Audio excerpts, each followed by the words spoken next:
Hey guys, welcome back to the channel. This is story about what if Naruto makes a dangerous gamble with the Kyuubi to survive an Akatsuki attack part 1. Before I start, please do support for more amazing content and comments for part 2.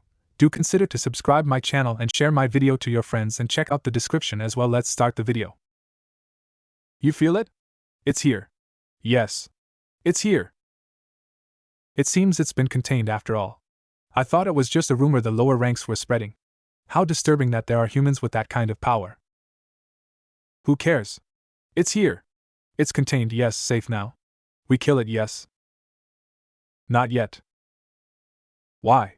Why you deny this? We kill it, yes? Yes, we will kill it.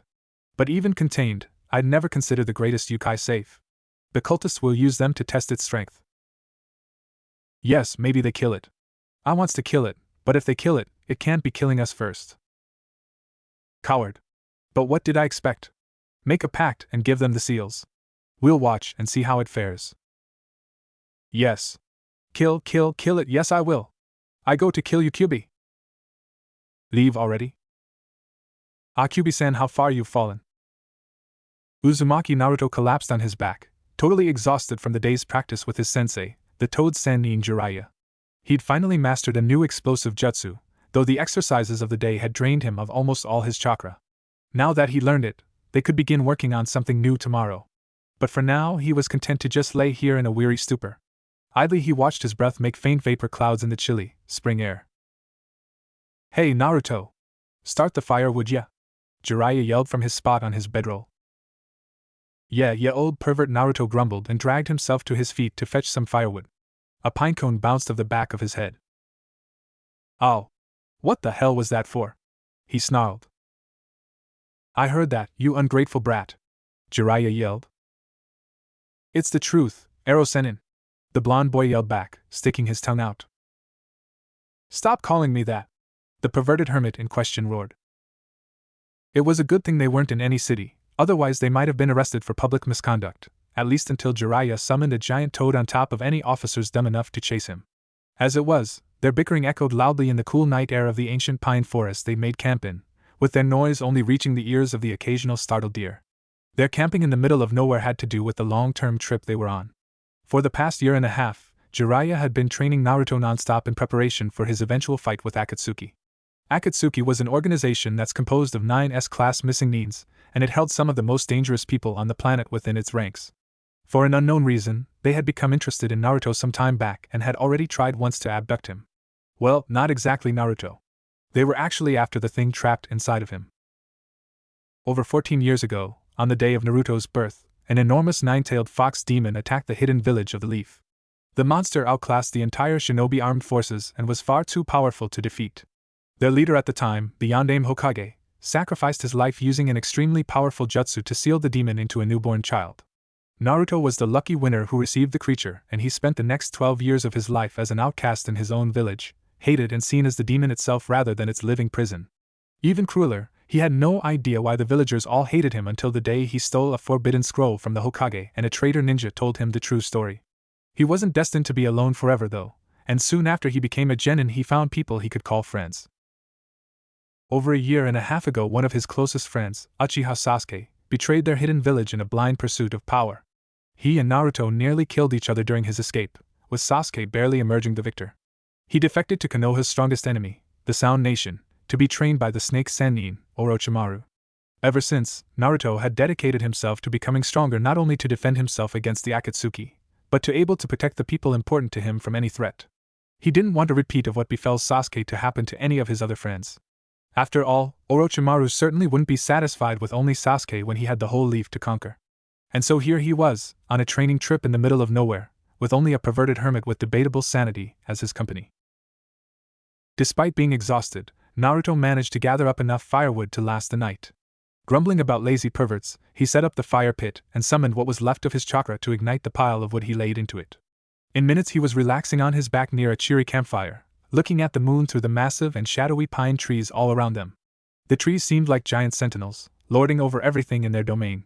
His mind began to wander, as it tended to when he was relaxed, and he thought on his friends back home. He was really curious if they changed much in the year or so he'd been away.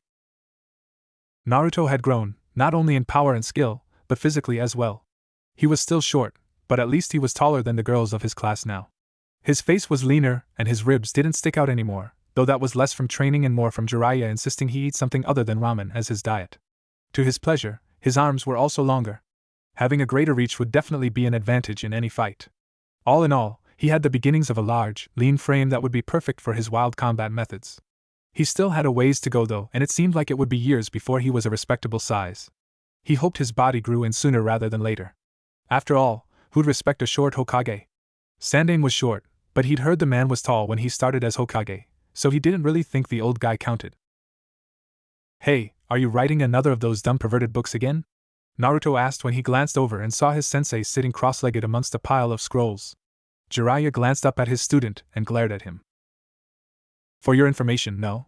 I'm designing another scenario for you to think about," the white-haired man said. Naruto mentally braced himself for the upcoming challenge.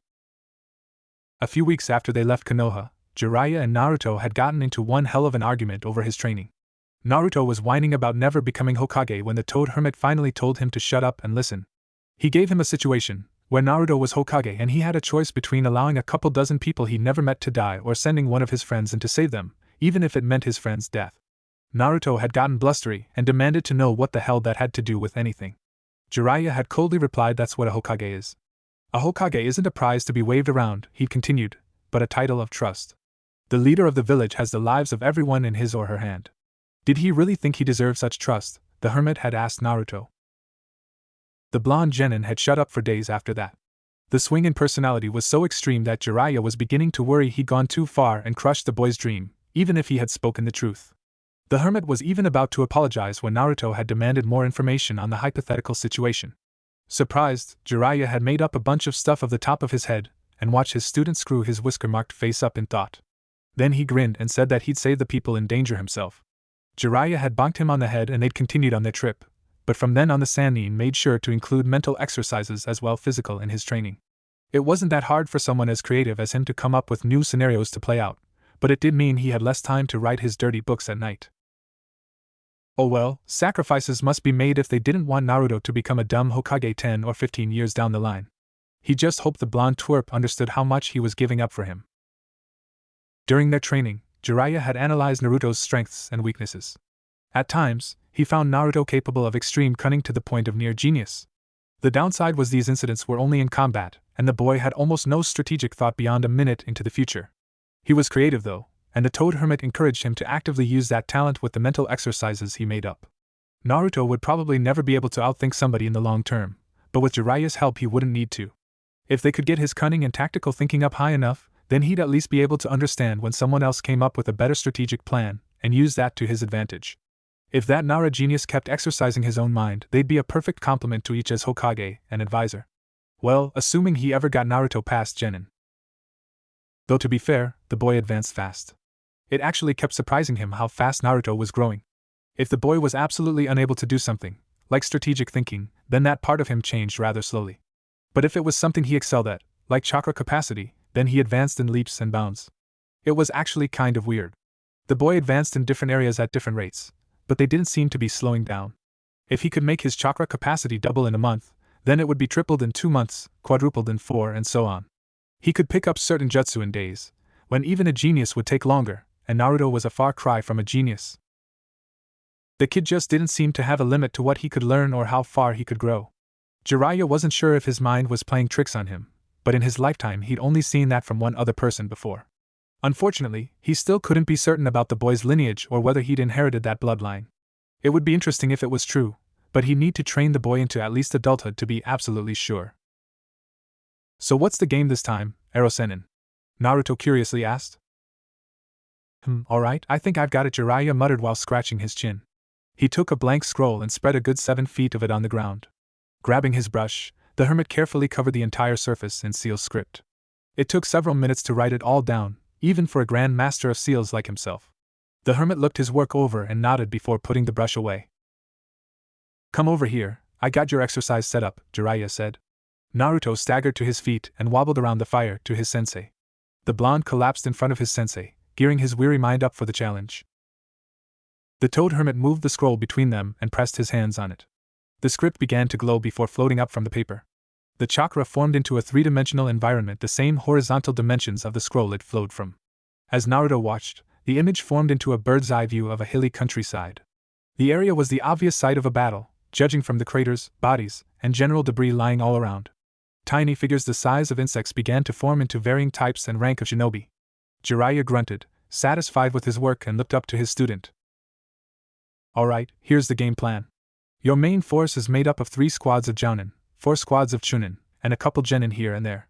You also have 2 medic needs, 3 A and BU, and a special Jounin with a powerful bloodline limit that can alter the density and flow of air. There's also the Hokage, you. You're cut off from supplies and reinforcements. None of the runners you've sent have returned. You don't know the power of the enemy's forces, but you know you're outnumbered 2 to 1 at least. You've got a bad feeling they're gonna attack soon. What do you do? The perverted hermit said. What's the mission? Naruto asked automatically, while staring at the map. He forgot most of his exhaustion when Jiraiya started talking. He never admitted to the Arrow Sennin, but he actually enjoyed these little puzzles, even if they did give him headaches half the time. No mission, well, not an official one, anyways. You need to get out of there alive.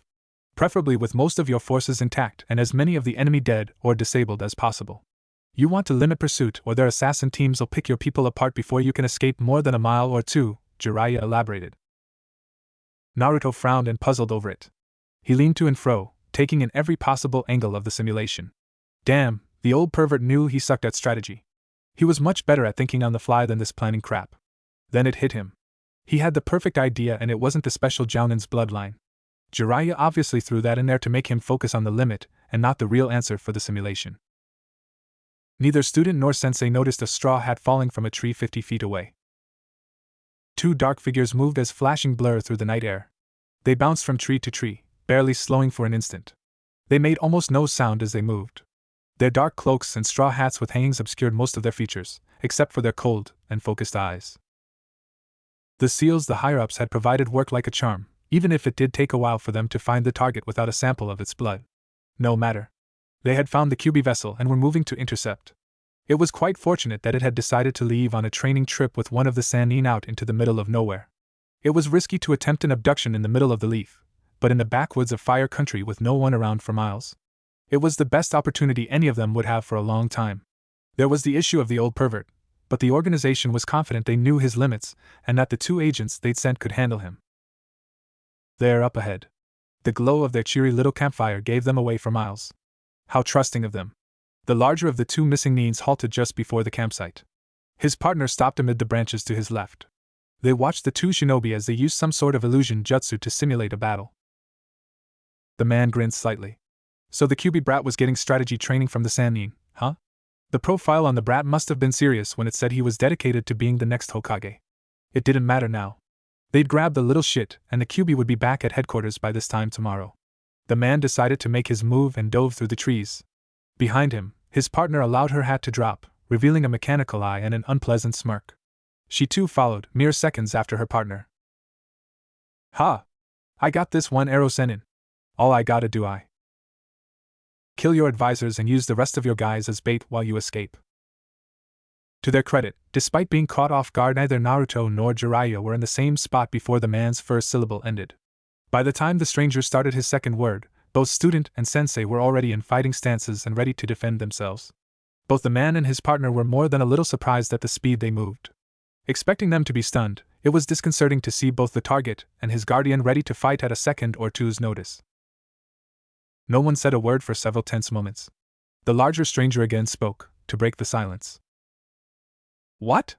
Not gonna demand to know who we are or why we're here? He asked. I know who each of you are and exactly why you're here. I'd been led to believe Akatsuki wasn't coming after Naruto for another year. Seems I was misinformed. Jiraiya's voice was cold enough to make hardened Hunternines hesitate. Odd. The man prided himself on his information-gathering skills, and it wasn't in the profile for him to shrug off a failure in his information network. Yep, that would be us spreading some misinformation. You need better spies, Jiraiya-san, the Akatsuki man said. The Sannin across from him said nothing, nor did his face even flicker in response. The stranger was surprised to find it hard to keep eye contact with the white-haired man. Yeah, we got lucky you're training so far away from anyone. Yeah, the woman man? It was hard to tell, spoke for the first time. Again, neither Leaf Nin said anything. Even the abnormally loud blonde remained silent. That definitely didn't fit any profile. The Kyuubi vessel was just staring at him with icy blue eyes that came close to his sensei's glare. Well, I guess introductions are in order, the man said as he pulled his hat off, revealing a bald head that looked like it was carved out of granite. He bore a scratched hidden cloud forehead protector, and there seemed to be some sort of huge sword strapped to his back. He continued, "My name is Katetsu Tsurugi and my partner is—" "Who gives a shit?" Naruto growled and tossed a handful of shuriken at the missing nin to shut him up. To the criminal's surprise, the steel projectiles moved far faster than a mere genin should be capable of. Even one taught by a sannin shouldn't be capable of this, he thought as he dodged to the side quickly. There was a split in his cloak where a shuriken had nicked it, even though he evaded the attack at considerable speed. "I don't give a fuck who you are. Shut up and fight or leave," the blonde demon vessel growled in a surprisingly canine way. It was unusually intimidating, even coming from a 14-year-old. This was not going the way they'd expected. Both Target and Guardian were far more prepared than they'd anticipated. No matter, they'd simply adapt. It still annoyed Tsurugi, though, that the plan was already experiencing mishaps. "Fine, I hope your sensei's been preparing you, brat," the Akatsuki growled. He rushed at the blonde the same moment Naruto charged him. The two exchanged a quick flurry of blows before Tsurugi leapt back a few paces. The kid was good, but it wasn't enough by far. He began making hand seals and wondered for an instant why the kid wasn't doing the same. "So it looks like I get to kill you, yeah?" Jiraiya's lip curled in disgust at the arrogant smirk on the woman-man-thing's face. She wasn't making any real moves towards him, so he was paranoid of some sort of trick. That trick appeared right next to his face an instant later in the form of some sort of clay bird. The explosion knocked Naruto off balance, and he rolled with it rather than fighting to stay upright. Glancing up, he saw a hail of metal passing right where he had been moments ago. "Looks like his name really is a pun. Steel, huh?"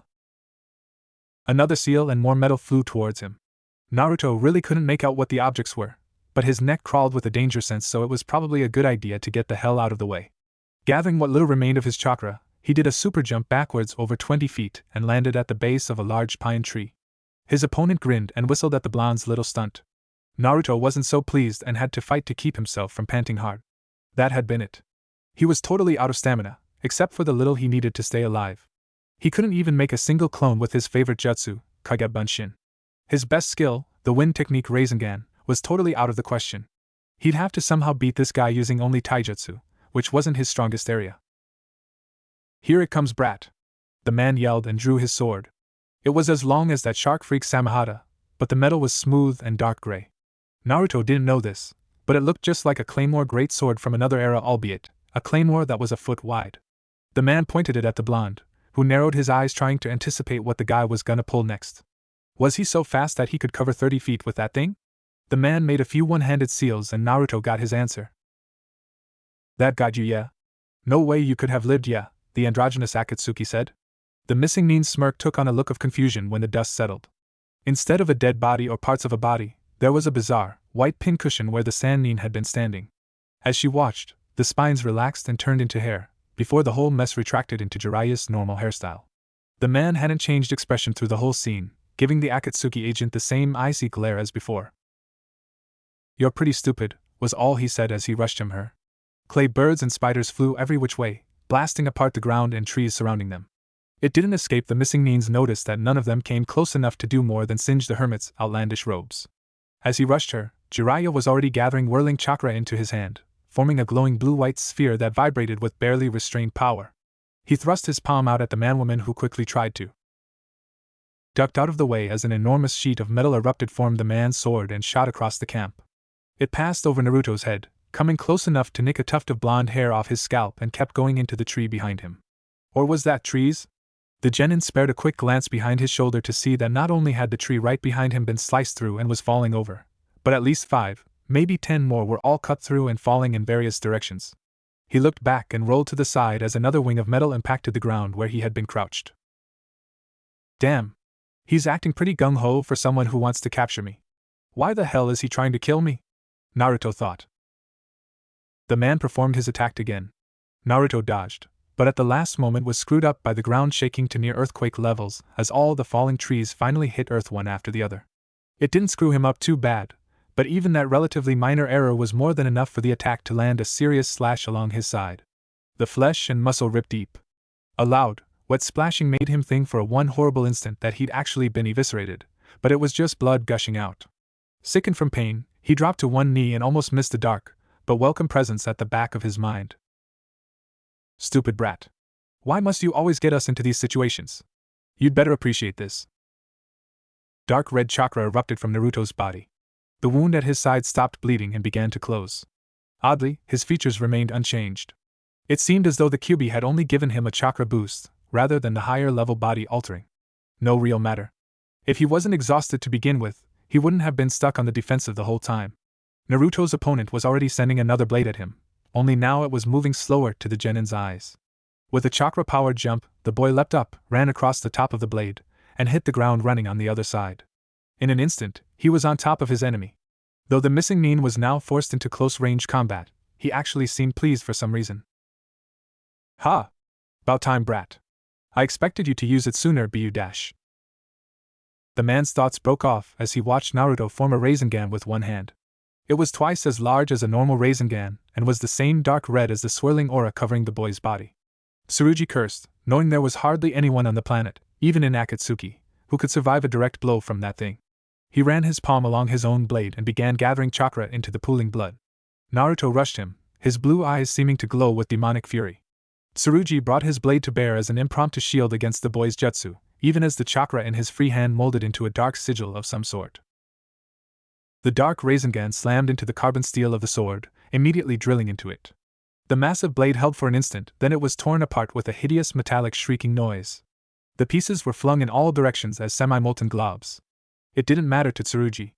The sword had done its job of interrupting the vessel's attack long enough for the missing nin to counter. As the man swept his hand in to attack the blonde's abdomen, he was vaguely disturbed that the kid's jutsu had barely lost any form, even after shredding 45 pounds of high-grade carbon steel. No matter. This fight was over.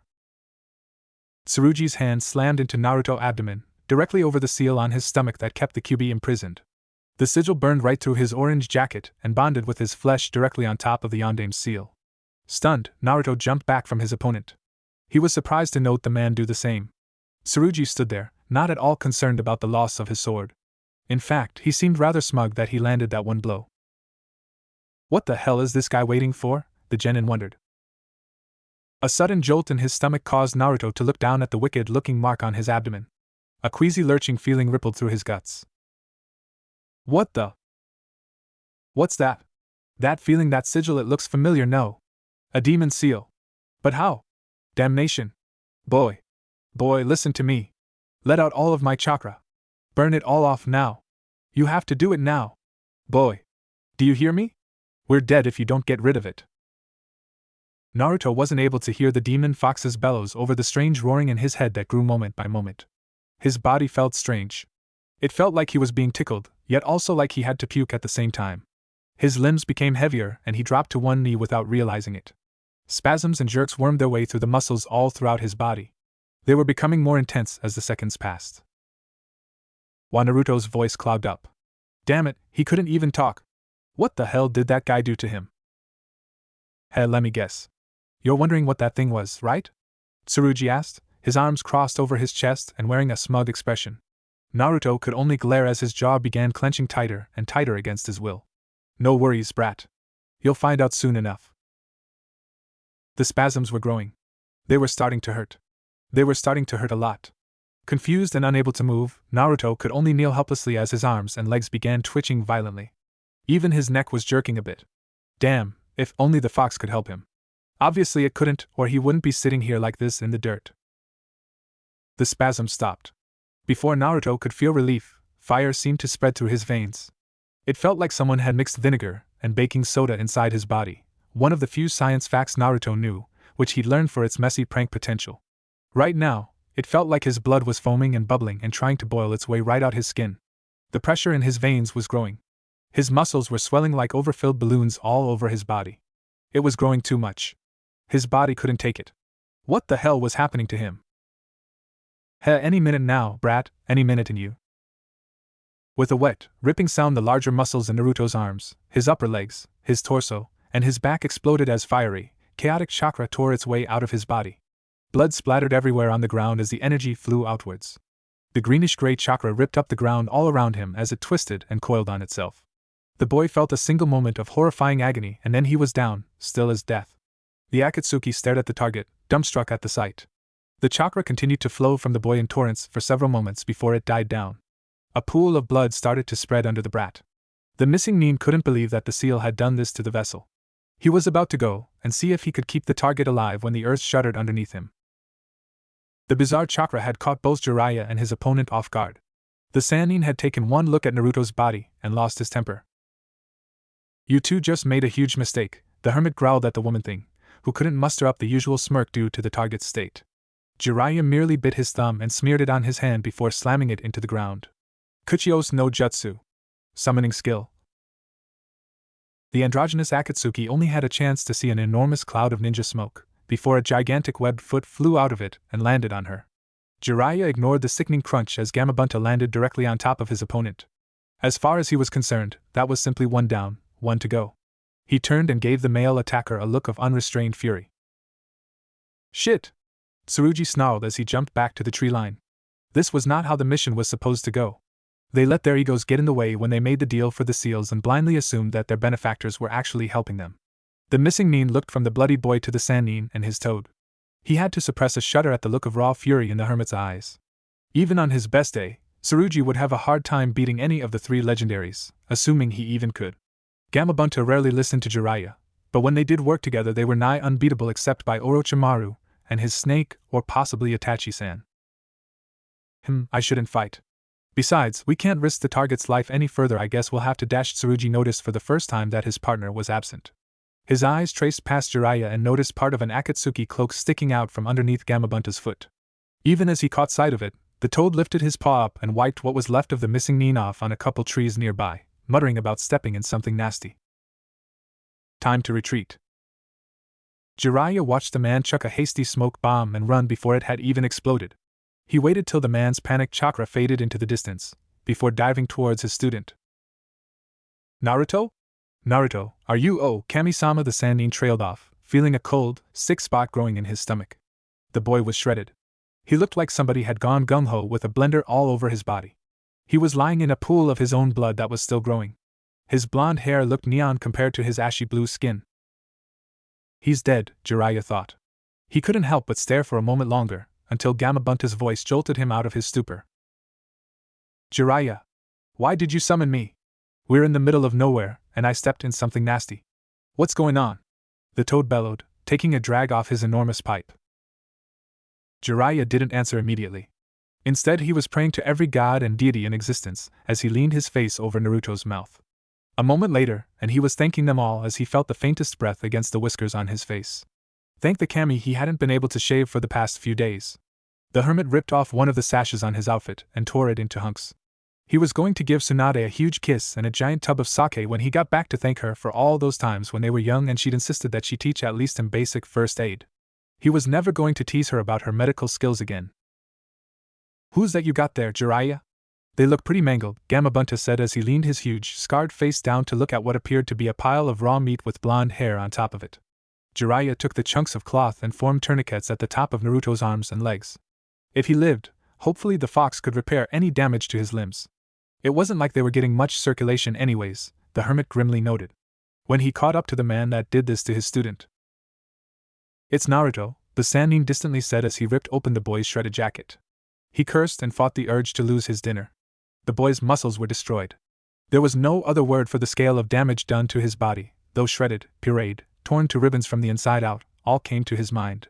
There was a huge breeze as Gamabunta reacted to the sight of his youngest summoner with a sharp intake of breath. "Kami, Jiraiya, is he going to survive?" the boss toad asked, an unusual note of worry in his deep, bellowing voice. "I have no idea," the hermit answered as he shoved a blood-stopping pill or 3 into the boy's mouth. Seeing the bleeding slow down to a dripping pace rather than a steady flow, he reached into his pouch for a soldier pill. He was just about to force that into the boy's mouth when his eyes glanced down at the mark covering Naruto's abdomen. He jerked the pill away like his hand had been burned. "What is it?" Gamabunta asked.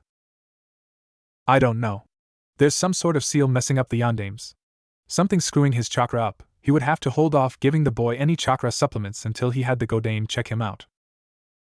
Boss Toad, I need to get the boy back to Konoha. Only Tsunade can help him," Jiraiya yelled as he took off his outer robes and wrapped them firmly around Naruto. He lifted the boy into his arms and leapt atop the giant frog. The boy seemed much lighter than usual. All right, but I'm only doing this for the kid. Hang on! Gamabunta roared as he jumped over a quarter a mile in the hidden leaf's general direction. Jiraiya channeled his chakra into his feet to stick to the toad's skin. Carefully, he swayed and moved in time with the toad's leaps, knowing sudden movements would only worsen his student's condition.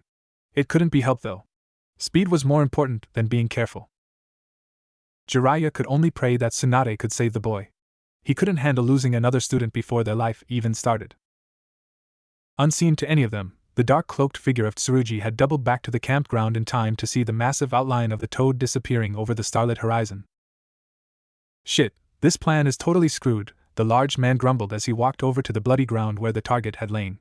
He withdrew a kunai and wiped the flat of the blade along the stained dirt.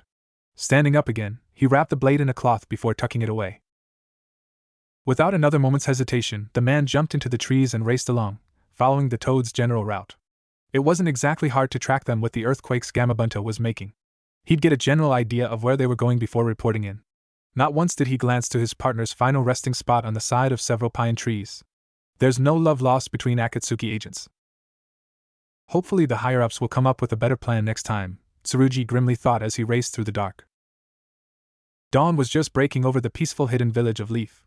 The early pink and gray light made a beautiful contrast when seen through the many trees that grew throughout the village. The sun's earliest rays were just creeping across the Hokage monument, where 5 faces carved into the cliffside stared out over the Leaf. Many residents who were up at this time often took a moment to just stare at the beauty of their home. Yamanaka Ino was not one of those people. Ino hadn't changed much since Sasuke's defection.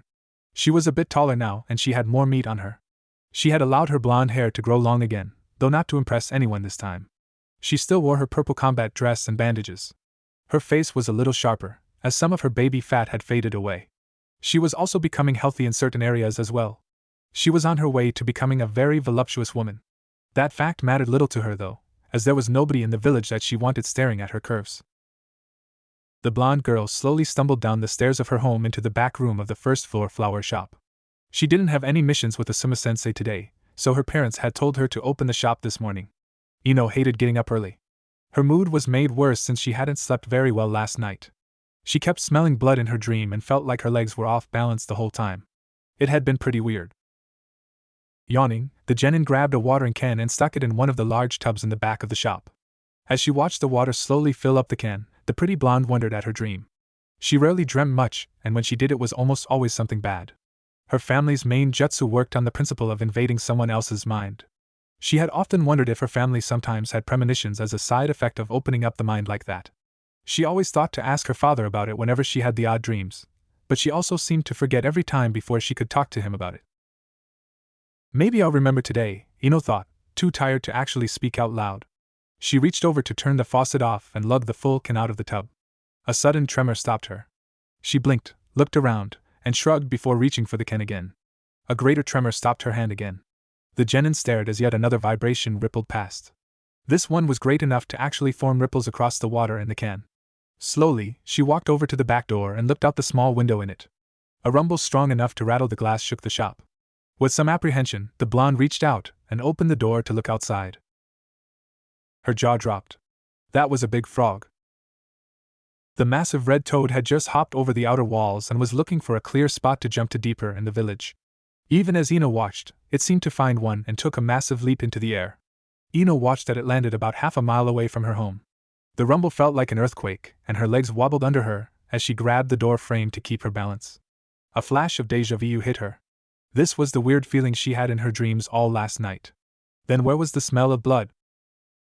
Too late, Ino realized that not only had the tremor stopped, but the toad was in mid-flight again. The massive frog hit the ground 2 streets from her house. The ground seemed to turn to jelly as she was knocked onto her butt. Rubbing her shapely posterior, the blonde stared up at the frog in awe. She had been unconscious during the sound invasion and hadn't seen any of the snake summons that had attacked their city, so it was a definite first for her as she watched the giant toad. There seemed to be an odd-looking man riding on top of it. His white hair flashed in the morning sunlight, and Ino could just barely make out the odd red lines on his face. He was holding a bundle of cloth that was covered in blotchy red marks. A spiky mess of yellow and red straw? No hair. Yellow and red hair stuck out of the bundle. Something about the man and his cargo seemed familiar to Ino. Why did giant toads, a white-haired man, and spiky blonde hair ring such a loud bell in her head? All in an instant it hit her. Flashes and snippets of conversation between her and her friend/rival Haruno Sakura floated past her. Learning that each genin of Team 7 was being taught by a Sannin. Hearing from Sakura that her teammate Naruto had left with the toad hermit Jiraiya on a training mission. Feeling jealously that the blonde idiot had such a powerful sensei, while her own spent more time playing games with her lazy teammate, Shikamaru. Naruto's grinning face as he kicked the crap out of Kiba and, later on, Neji. His blonde, spiky hair shining in the bright light. Spiky blonde. Naruto. With a sudden queasy feeling, Ino realized who was in that bundle and just what those red stains were. The whole time it had taken her to come to that conclusion had only been a couple seconds. Gamabunta, she now recognized the pipe and sword from the history books at the academy, was just starting his next jump. Without really thinking, Ino was jumping up and running in the direction of the hospital, knowing that was the toad's destination. She didn't even pause to close the door behind her. She looked up as the massive toad leapt over her head and further into the village. She wasn't even sure why she was doing this, but that didn't slow her run in the least. One of the rookie 9 was in trouble, and she was going to make sure he was all right. At least, she was pretty sure that was the reason. The fifth Hokage, the slug hermit Tsunade, would have agreed with Ino that mornings were evil incarnate. She had managed to get totally drunk last night, and, as Shizen had warned her, she was now paying for it. She slouched at the desk of her office and glared at the paperwork that refused to go away. It was morning, she had a hangover, and now she had a treaty with a minor feudal lord to negotiate on top of it all. What else could go wrong? Hokage-sama! An ANBU yelled as he burst through the door. Tsunade's eye twitched as the noise reverberated in her skull. Yes? She managed to hiss out between gritted teeth. The ANBU ignored the tone that had made stronger men than him flinch away in terror. Hokage-sama, Jiraiya-sama has returned. So soon? Tsunade asked, some apprehension growing in her voice. Her old teammate had said he wasn't going to return for another year or so. If he was back now. He came in riding on Gamabunta-sama just 5 minutes ago. He told me to get you. Hokage-sama, his student is wounded, the ANBU finished carefully, knowing the Godame's relationship with the Uzumaki brat. What? Tsunade tried to yell, but it came out as more of a strangled gasp. Her hangover was forgotten in a rush of adrenaline. How badly? Hokage-sama, he's critical. Jiraiya had to restart his heart once on the way back to the village. Shizen-san is trying to treat him now, but the ANBU was cut off as Tsunade left. She didn't leave through the door though. The Hokage had turned and simply smashed through the window as she leapt to the streets below. The ANBU rushed to the empty window, along with the guards who had came in at the loud crashing noise. One of them let out an impressed whistle as they watched their leader blur across the rooftops to the hospital. Damn, I'm never getting between her and that kid. Ever, the man said in awe. The other two ANBU could only nod in reply. Shizen worked desperately to save her young friend's life. She had cut away his clothes to see the injuries underneath. Naruto's gaudy orange outfit now lay in a pile of red strips next to her. Behind her, Jiraiya hovered well out of the way, but ready to assist if he could. He was present mostly to see if there was anything he could do about that seal on the boy. As long as it was on him, the fox wouldn't be able to heal Naruto. The hermit had figured that out on the way back when he realized his student wasn't healing right. The genin had given him a terrible scare when his breathing had suddenly stopped 10 miles out from the village. Performing CPR on his student while on top of a gigantic, anxious toad was not a pleasant memory to the man. It did seem like the fox was able to at least slow the boy's bleeding and to force him to produce more blood. Naruto had lost more blood than there was in the bodies of 2 full-grown men over the course of the trip. Jiraiya was covered in it up and down his front, and Gamabunta's forehead had been a darker stain of red before he disappeared. The toad hermit only hoped Tsunade had totally gotten over her blood fear. He was worried about developing a phobia to the stuff himself. He'd watched as Shizen gently laid the boy out in the center of the large room. They were in the largest healing room in the building. The room itself was 50 by 50 feet in size, and the entire floor was covered in extremely complex seals and rune script. It was probably the largest and most complicated set of seals Jiraiya had ever seen. Naruto lay in the center of it all. His deathly pale face contrasted sharply with the seals lying all around him. Shizen was trying her strongest healing jutsu on the boy's chest, trying to repair his most vital areas. Jiraiya worried that the seal might interfere even with that, but he didn't have the power alone to break the damn thing. He'd have to let Shizen do her best to heal the boy until Tsu. The doors of the room burst open with enough force to drive them into the walls where the hinges had swung them. Speak of the devil, Jiraiya thought in relief. For the first time in hours, he felt that Naruto might actually have a chance at survival. Tsunade hadn't even paused as she rushed into the room, several medic neens trailing behind her. Shizen's back was to her, and she couldn't truly see Naruto from this angle. She crossed over and walked around her student, ignoring Jiraiya's warning. She dropped her medical bag, which she had swiped from a passing nurse earlier. Naruto was shredded. His whole body had rips and tears along it, like some wild animal had done its best to make him into ground meat. She could even see bone exposed in some places. And the blood. The beginnings of the old fear began to well up in the Sannin. In her mind's eye she saw Nawaki and Dan's faces floating past her in a sea of red. Now Naruto's face was joining them. Another of her loved ones dying. Shizen's frustrated tears snapped her out of it. Tsunade shook her head a bit and looked to her student's progress. It wasn't much. No matter how hard she was trying, her apprentice couldn't get Naruto's flesh to mend for more than a second before it reopened. The Godame kneeled down and, needing her considerable strength, pulled Shizen's hands away from the boy. The young medic neen gasped at the sight of her mentor, not even noticing her loud entrance in her concentration. "I'm sorry, Tsunade-sama. Nothing I do is working. Something seems to be blocking any jutsu I try," the dark-haired woman said, almost hysterical at the lack of progress. Now that Shizen was leaning back, the Hokage could actually see the extent of Naruto's injuries. A chill ran through her as she realized the boy should have been dead minutes after he was wounded. Something seemed to be forcing his blood production into overdrive to keep up with the constant loss. "Must be Kyuubi," Tsunade muttered, channeling chakra into her hands and using a diagnostic jutsu. Sweeping her hands across the boy's body, she realized why Shizen was so damn upset. Something was blocking her jutsu and disrupting the chakra as it entered Naruto's body. Her eyes drifted past the red-black wound on his chest and to his surprisingly uninjured abdomen. She wasn't exactly sure what she was seeing, but she knew that the Kyuubi's seal shouldn't look like that. There was a glowing red seal surrounding it, and worming its way through the original like a parasitic worm. The chakra in her hand disrupted further the lower she moved her hand until her entire jutsu dispelled as she passed over the seal. Tsunade stared at it in shock. If that thing disrupted chakra so badly that it messed up jutsu for other people, what the hell was it doing to Naruto's body on the inside? She made a couple quick conclusions as she stared at the script. "Somebody get Jiraiya," she bellowed to the medic neens that were staring at the boy. "I'm right here, Tsunadeheim, no need to yell," the hermit grumbled as he stepped forward. "Why the hell did you leave this thing on him?" the Sannin yelled. "Because I wanted you to look him over first before I tried anything." "You're the medic, not me," Jiraiya replied with a calm he didn't feel. "Then get your bleeding ass over here and help me break this seal," the Hokage roared at the top of her lungs. Everyone in the room jumped, except the person she was yelling at. Her old teammate walked up and bit his thumb, while pulling a small brush from his pocket. Tsunade grabbed a sponge from her bag and began to clean away the blood on Naruto's abdomen. "Did you try blood-stopping pills?" she asked Shizen in a terse voice, though far gentler than the one she used with Jiraiya. Her apprentice shook her head. "No. Jiraiya-sama said he's already given him 6 on the way here. I didn't want to risk blood clots since he's not healing right. If one should lodge in his brain." Shizen trailed off, not needed to finish her statement. She scooted back so Jiraiya had enough room to start making seals surrounding the sigil on the boy's stomach. Tsunade gave a worried glance to her old teammate. 6? She asked in disbelief. The toad hermit only nodded shortly.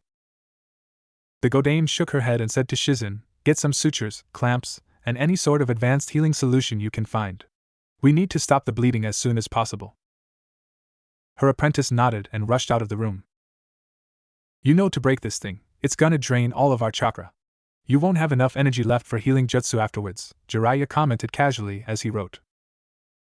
"I know, but that thing is screwing up his inner coils somehow and keeping the fox from healing him. I think it caused the Kyuubi's chakra and Naruto's own to react violently to each other. If we can't use jutsu, then we'll stitch him up manually until the fox can heal him," Tsunade said. She used a scalpel to make a cut in her own finger and began to ink out seals of her own onto the boy. Jiraiya nodded. His old teammate's analysis of the seal just supported his own conclusions. Orochimaru would be salivating if he knew these things existed. Shrugging off thoughts of his old rival, the Sannin bent down and continued his work. Ino carefully stepped over the broken glass of the Konoha General's automatic doors. It looked like a rampaging bull had busted in here just a couple minutes ahead of her. The hospital lobby hadn't changed much since the last time she had been here, except for the breezy new entrance. A couple janitors passed by her as she walked up to the receptionist. Their faces looked horrified at the destruction. Another set of doors lay on the ground further past the information desk. From her previous visits, Ino knew the hall behind those doors led into the advanced healing rooms. She had been there once before when Chuji had been heavily injured during Sasuke's defection. From what she could see, the destruction continued down there with harried medic needs and nurses running all over the place. She sighed as she stepped up to the receptionist. You could always tell when Naruto was in town. Ino spent a couple minutes futilely trying to get the woman's attention. Since the receptionist was currently arguing with several visitors over the safety standards of the hospital, it was probably going to be a while. The blonde genin gave up and walked past the desk to where several people were only now picking up the demolished doors to the inner hallways. Inching her way past the workers and panicked doctors running amok, Ino made her way down the hall at a much slower pace than her panicked run to get here. It had taken her a good 15 minutes or so to reach the hospital. The toad had been long gone by the time she got there, though it left several enormous footprints in front of the medical building. As she meandered through the hallways, occasionally pressing herself against the wall to dodge medics rushing back and forth, she found that following the trail of chaos was much easier than actually trying to remember where the treatment rooms were. Maybe Jiraiya-sama had been a little panicked on his way in. It didn't take long for her to find the ward she suspected Naruto was in, but she was stopped at an ANBU checkpoint at the beginning of the wing by a couple guards. Sorry, but no one under Jounin rank is allowed through here, one of them said. Glaring at the man's bird mask, Ino demanded, Why not? It's not like the Hokage is here or anything. Both ANBU sweat dropped. It was hard to believe there was anyone in Konoha who didn't recognize Tsunade's signature destruction. Then again, this girl just might be lucky. Both the guards felt a bit of envy at the thought of being ignorant to the Godame's temper. Actually, Hokage-sama is back there right now. She's treating Jiraiya-sama's student, the Uzumaki boy, the other ANBU, who wore an elephant mask, replied. Uzumaki? Oh, you mean Naruto? Ino exclaimed, not really that familiar with Naruto's surname as it wasn't part of any well-known clan. He's really here then? I have to see him. We took the Chunin exams together a couple years ago. The ANBU in the bird mask shook his head. Like I said, we can't let anyone back. But please. He's a friend of mine. I just want to see if he's alright. Ino pleaded. She was fibbing a little on the friend part. Not that she and Naruto were enemies or anything, though she was still a little sore that his encouragement had helped Sakura fight her to a draw in the exams and kept her from going to the finals. He was still a comrade, even if he wasn't a close one. The rookie 9 from that year and Team Guy tended to watch out for each other, even if it was at a distance. Even the colder types like Niji and Shino would back up one of their own, even if they didn't act like they were concerned. Ino was no different. She had to at least make sure their comrade was going to be okay.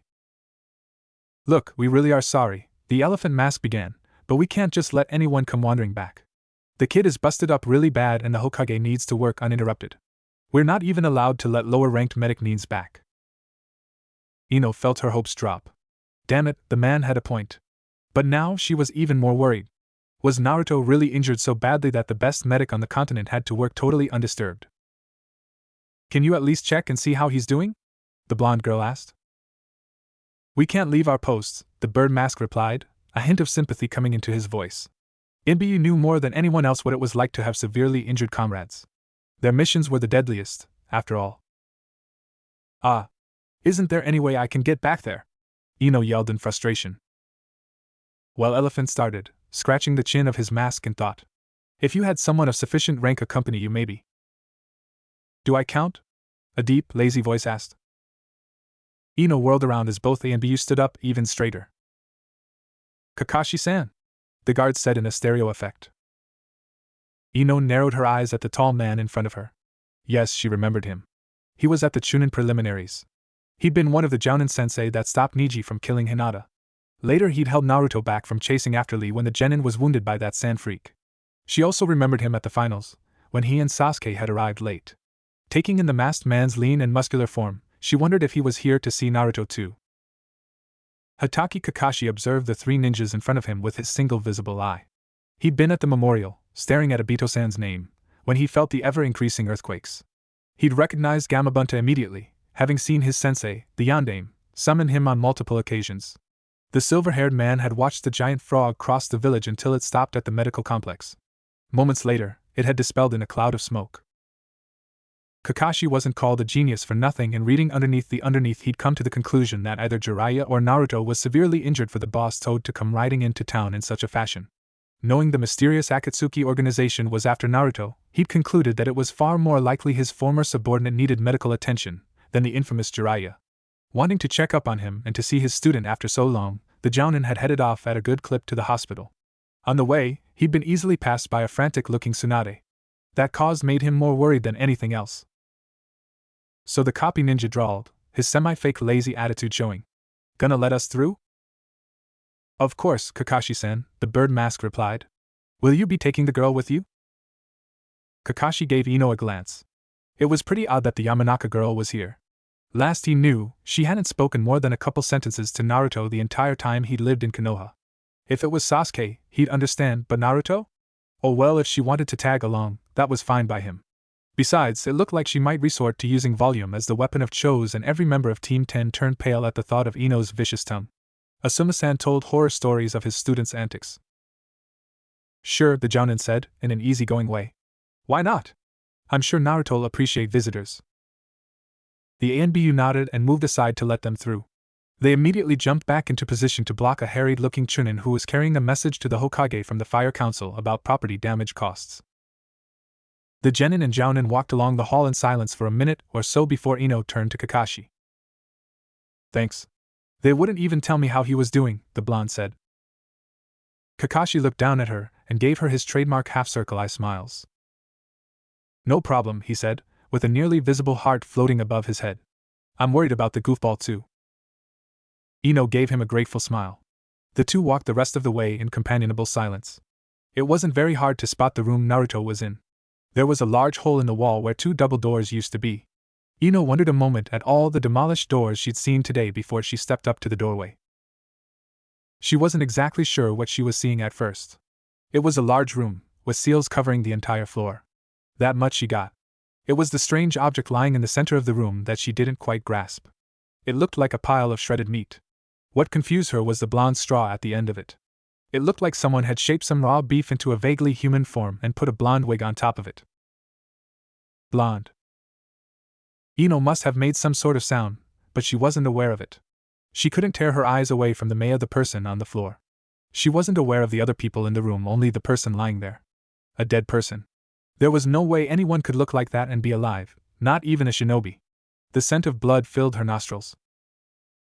Ino barely felt it when long arms wrapped themselves around her mouth and waist and pulled her from the doorway. She didn't know it, but Kakashi was doing the same thing to her that he had done to his blonde student at the Chunin preliminaries when Lee was hurt. The Genin wasn't aware of the Jounin leading her to the bench built into the wall beside the room and gently forcing her to sit on it. It was only when he snapped his fingers in front of her eyes that she finally focused on him. "Ino-san? You all there?" he quietly asked. She idly noted that he had to squat to be anywhere near eye level with her sitting. "Naruto, that was Naruto," she choked out. The silver-haired man nodded. "I'm going to go help them, Ino-san. Both Jiraiya-sama and the Hokage are running low on chakra and they might need someone to fill in." "Are you going to be alright here?" Kakashi asked. It wasn't very fair to leave the girl alone, but at the same time he needed to help his former student. The two Sannin in the room were burning through most of their chakra trying to break some sort of seal on the boy, and they would probably need another person with high chakra levels to assist them. And as cold as it sounded, Ino was ninja. She'd have to learn how to deal with the gruesome side of being a shinobi sooner or later. If she couldn't take seeing a comrade mangled in a hospital, then she'd probably wind up making a fatal mistake on a mission if she saw the same thing in the field. Those who don't care about their comrades are worse than trash. "Hi, Obito-san. I know I'm being hypocritical, but I can't watch her until I'm sure I'm not needed to help Naruto," Kakashi thought as memories of his best friend floated through his mind. "Help? Yeah. Yes. Go help him," Ino said, snapping out of her stupor long enough to shove the copy nin's shoulder towards the door. She barely made the tall man wobble even in an off-balance squat, but her message got through. Kakashi gave her one last eye smile before he hurried through the doors. Tough girl, he thought as he caught Shizen's eye. Ino stared after the copy nin for a few seconds. Don't worry, she told herself. Naruto has two Sannin, a medic team, and the copy ninja looking after him. He'll be alright. Naruto was a pile of ground-up meat lying on the cold floor looking like he was on a butcher's block. The thought hadn't yet fully sunken before Ino was rushing to the restroom just around the corner. Her last coherent thought before she emptied her stomach in one of the stalls was that she would probably never be able to watch Chuji devour steaks again. It had been almost 10 minutes and the damn seal still wasn't breaking, even with two Sannin channeling their chakra into the blasted thing. Jiraiya had no idea what that sigil was or who created it, but he was cursing its existence with every fiber of his soul. Both he and Tsunade had chakra swirling around them, making a windy roar in the room, and were channeling the energy into the string of seals that led up to the genin. At least Shizen was able to get in there and start suturing the worst of the boy's injuries together. The bleeding had noticeably slowed, at least in the chest area, but if that seal wouldn't break, the fox would never be able to heal his student. And if the demon can't do its thing, Naruto will die, the Sannin thought grimly. If they only had someone with high chakra. Shizen was skilled, but like most medics she had far more control than reserves when it came to chakra. None of the medics in the building had the kind of power needed. They didn't need a Kage-level shinobi, but a very strong individual was still required nonetheless. Not for the first, nor the last time, Jiraiya lamented the Yondame's death. This seal would be child's play if they had his power backing them. If only Arashi-kun was alive or even Dash. Hatake Kakashi walked in the doorway. His visible eye had an unusual tenseness to it as he looked at his former student. Without a word, he pulled his forehead protector up, exposing his Sharingan-enhanced left eye, and walked towards Shizen to see what he could do. At that moment, Jiraiya felt like yanking the Jounin's mask down and kissing him till his mismatched eyes crossed. Kakashi-kun! The Toad Hermit yelled over the noise of the chakra. We could use a hand if you got one. Where do you need me? The copy ninja replied. Grab a brush and start inking a line of seals with your blood out from Naruto's chest. Tsunade ordered, sweat running down her eyes from the strain she was under. Kakashi took a few moments to eye the setup with his Sharingan. He was standing just in front of Shizen, which was towards the entrance of the room. To his left, Jiraiya was crouching at the edge of the room, his hands planted on the floor.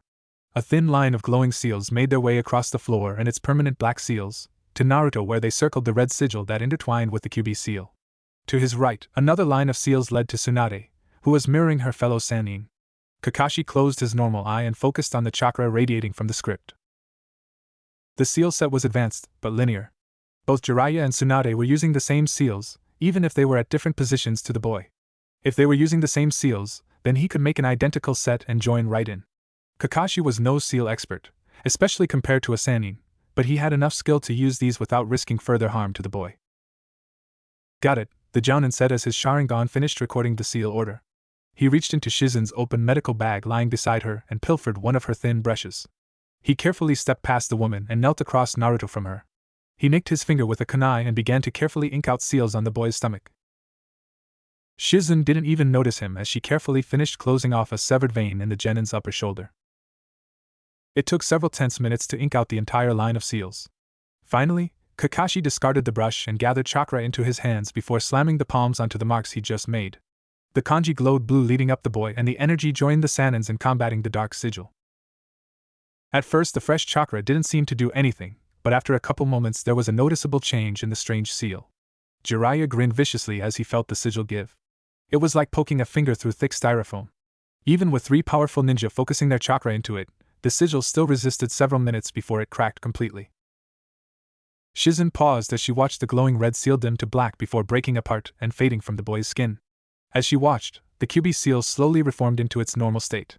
She laid her suture and needle down and tried a diagnostic jutsu on the boy. The chakra worked like a charm. Tsunade-sama! The jutsu are working now! Shizen called to her mentor. Her voice felt louder than usual, now that the noise from the chakra winds had died down. The Hokage got to her feet and staggered over to Naruto.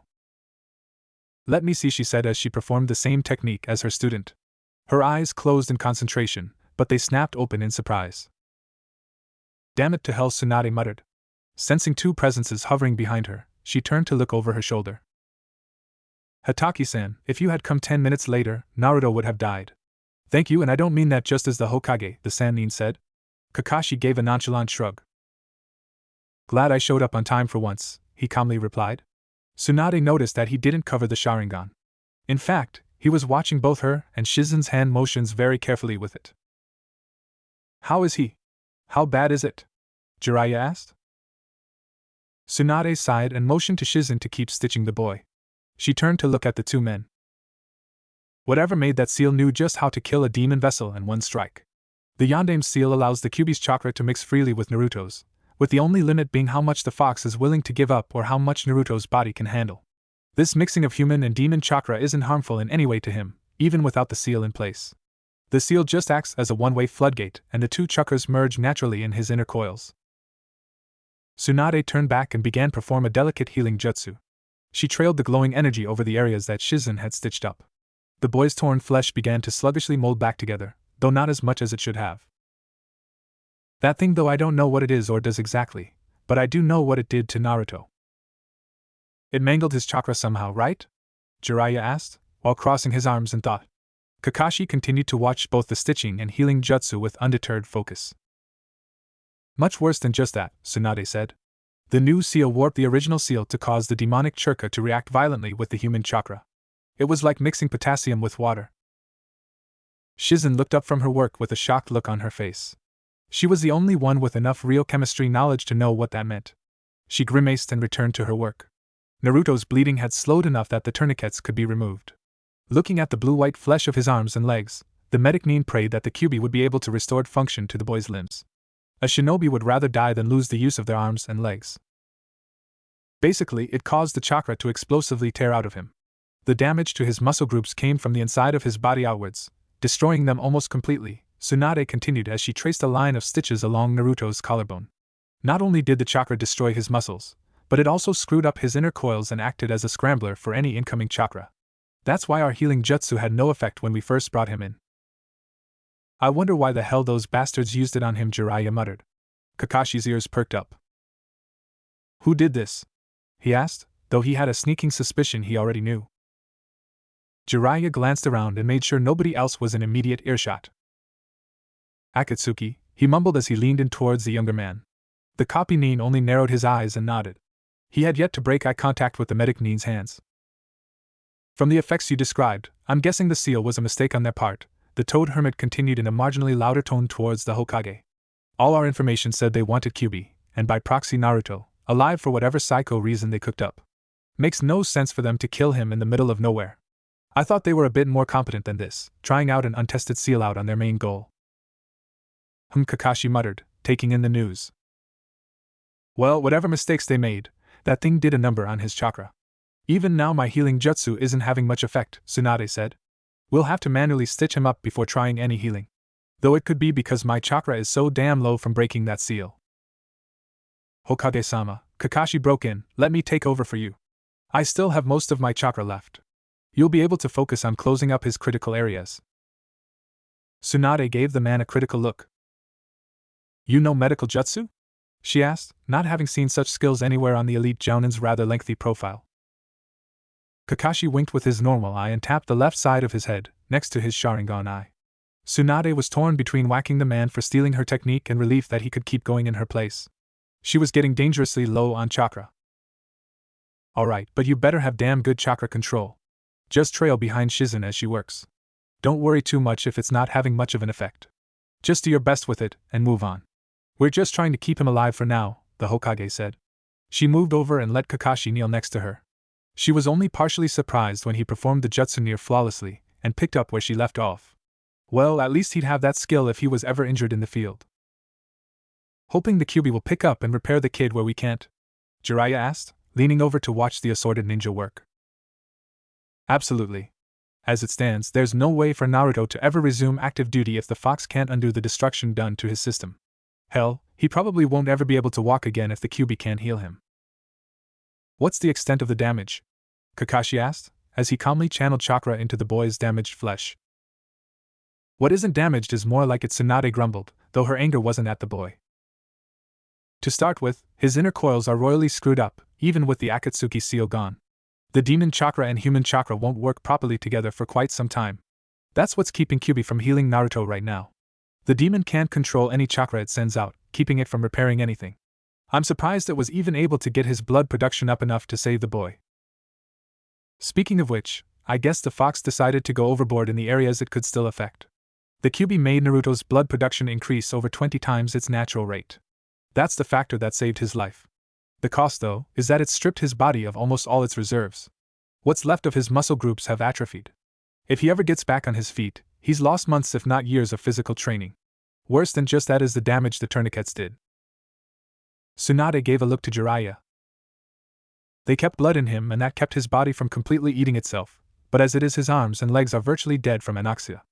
I think the Kyuubi can repair the damage in time, so we'll hold off amputation, but it may be weeks or even months before he regains use of them. He won't be happy about that. That's an understatement, Jiraiya muttered. Oh well, the brat could yell at him as much as he wanted, as long as he was alive to do the yelling. Internal damage is minimal, thank the kami. He's busted a few ribs and cracked a vertebrae, but it's nothing life-threatening. There's not much else, except for his destroyed muscles. The muscular damage extends from the front and back of his upper torso to his upper arms and most of his legs. Those sectors are almost totally destroyed. It's not really a matter of healing as much as regenerating new flesh from scratch. Even I can't do that to another person. If Kyuubi doesn't rebuild his muscle structure, he'll never leave a bed again. Hell, he'll never be able to lift his arms again, Tsunade grimly finished. Well, maybe the demon's taken a liking to the kid, Jiraiya muttered. 3 sets of eyes gave him a look that said, "Did you hit your head?" Sweat dropping, the toad hermit tried to cover for himself. Okay, well, Kyuubi probably hates Naruto more than any other human except the yondaime, but even so, it'd be suicidal to not get the boy back into fighting condition. They won't leave off just cause the brat's bedridden. Tsunade hummed in thought. Well, that's not here and now. Let's finish patching him up and get him to a bed. He needs nutrients badly and I want to get N4 in him as soon as possible. Nobody said anything else as they worked on Naruto. Staring at the wall for 3 hours isn't healthy. Ino had reached that conclusion 2 hours and 35 minutes ago. At least the wall was better than that hanging clock's taunting ticking. This was even worse than waiting on Chuji. The Hokage had already healed her teammate by the time she had gotten there, and she only had to sit around for a half hour while waiting for him to be moved to a normal hospital room. Besides, she'd had Kamura for company. Though the clan head was a bit intimidating, he was quite friendly to her, and they had passed the time talking about some of Chuji and Shikamaru's more amusing antics. She'd never waited while someone was dying though. By herself, no less. The only thing that kept her from storming in there and demanding to know what was going on was the memory of Naruto's decimated form. She had little desire to see that again before he was all comfortably bandaged up. Besides, she might interrupt some delicate procedure that could cost the boy his life, and she didn't want that hanging over her head. Still, this waiting was getting to be painful. She would just peek in, see how far along it all was, and sit back down. It's not like it'd be hard to look inside considering no one had bothered to put the doors back in place. No one was strong enough to dislodge the doors from where Tsunade had embedded them in the walls. Ino had stood and was just leaning to look into the doorway when both Tsunade and Jiraiya came rushing out the room and down the hall. Tsunade was carefully carrying a large, blanket-wrapped bundle. The 2 Sannin disappeared around the corner before Ino could get a word out. She was about to follow them, having a pretty good idea what was in the blanket, what was with Sannins and toting Naruto around like a sack of potatoes, when a large hand landed on her shoulder. Don't worry, he's fine. They're just in a rush to get him into a hospital room and on a nutrient drip or something, Kakashi said. Ino looked up at the tall man and jumped at the sight of his blood-red left eye. The copy-nin noticed her stare. Oh whoops, the Jounin said sheepishly, as he pulled his forehead protector back down. Forgot I still had that open. I was wondering why I was getting dizzy. A large sweat drop appeared on the back of Ino's head. What a flake. So he's alright? The genin asked, changing the subject. Kakashi started to answer when he suddenly wobbled on his feet. Ino let out a startled yelp as the large man nearly bowled her over on his way to the floor. Both ninjas were surprised when his fall stopped as the blonde girl caught him under his arm. Years of dragging Chuji out of restaurants when the chubby boy had eaten himself halfway to oblivion had paid off. Staggering, Ino managed to get the tall Jounin over to the bench she'd been sitting on. Chakra exhaustion, you moron. I thought you're a Jounin, for Kami's sake. The girl snarled as she propped the copy ninja's semi-limp form back against the wall. You're supposed to know better, you idiot. Naruto must have rubbed off on you. Nope, I've always acted like this, Kakashi replied with a cheerful little upturn to his visible eye. Ino fixed him with a baleful glare that could have wilted all the flowers in her parents' shop. The copy ninja's eye seemed to smile even brighter.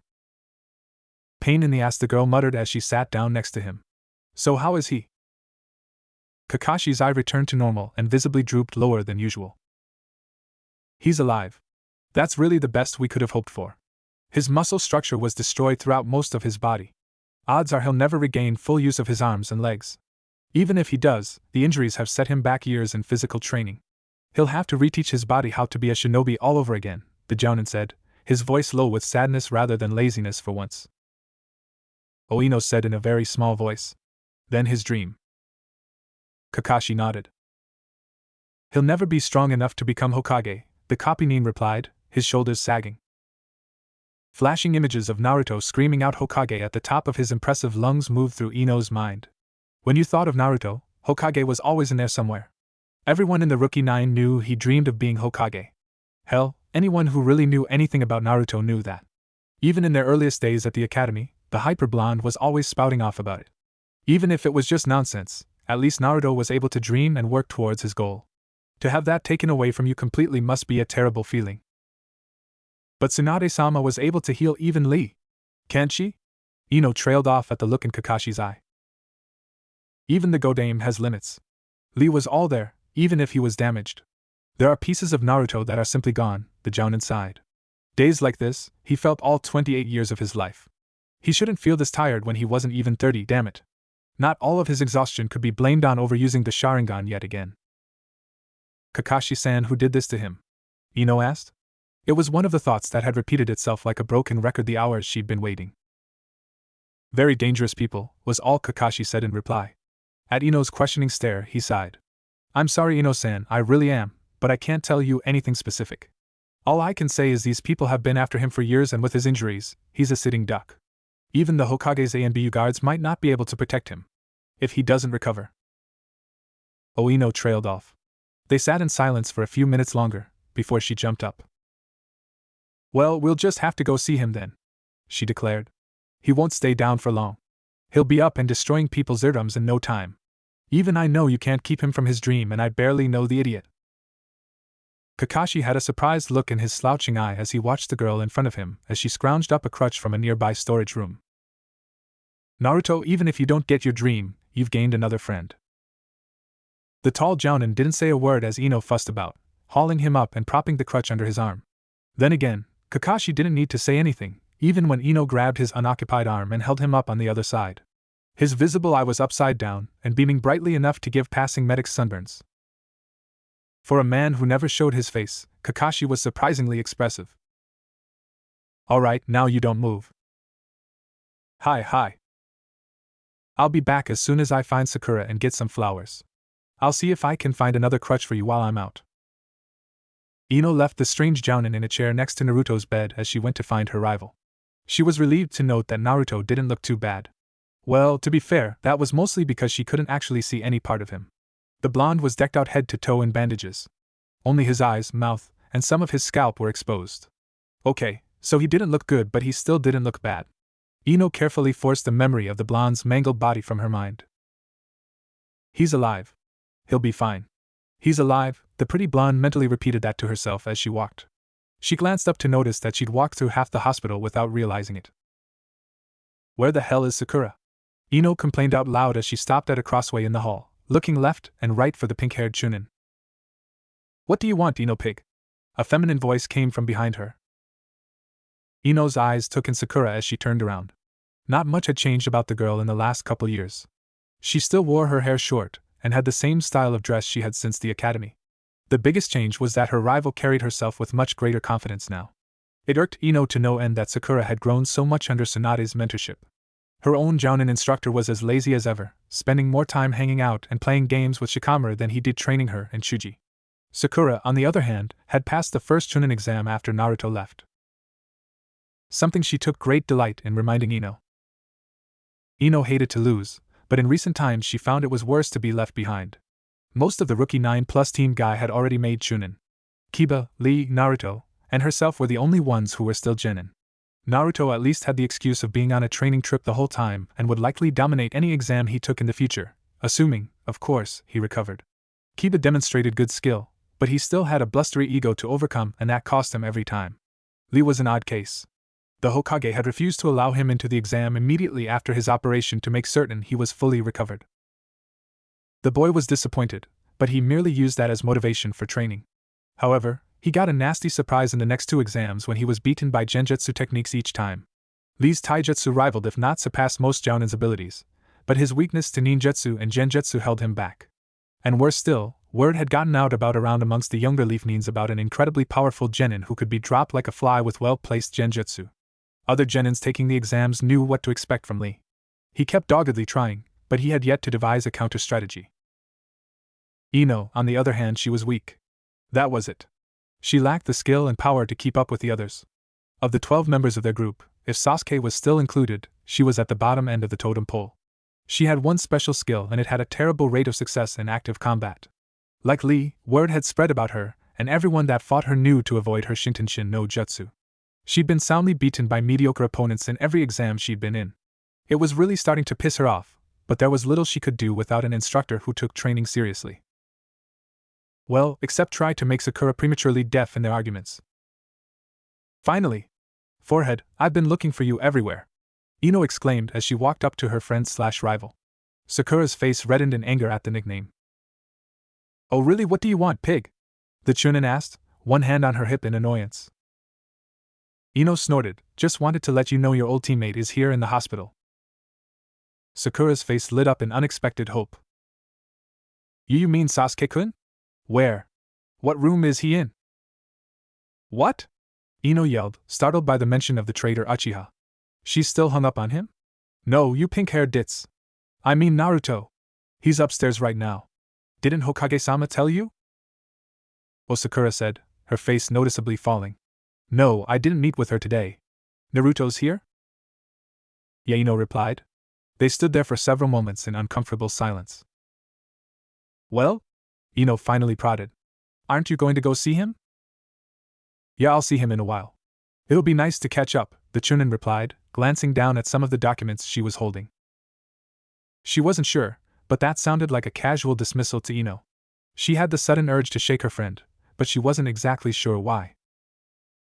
That's it? You'll see him later? The genin demanded, her voice sharp with disbelief.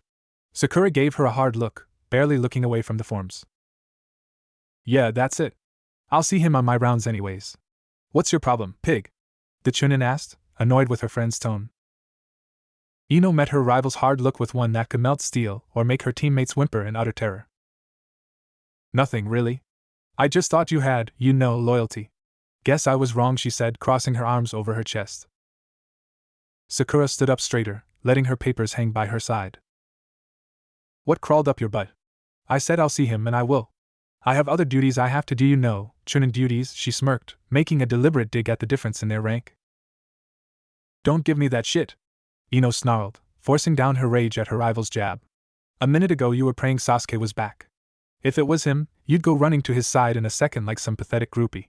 Funny how you're ignoring the friend who's done everything for you, when you jump to kiss the traitor's ass in a heartbeat. Nice place to put your loyalties, Sakura. Sakura's temper boiled. She was 3 seconds from decking Ino into the wall. What the hell did the pig know about it anyways?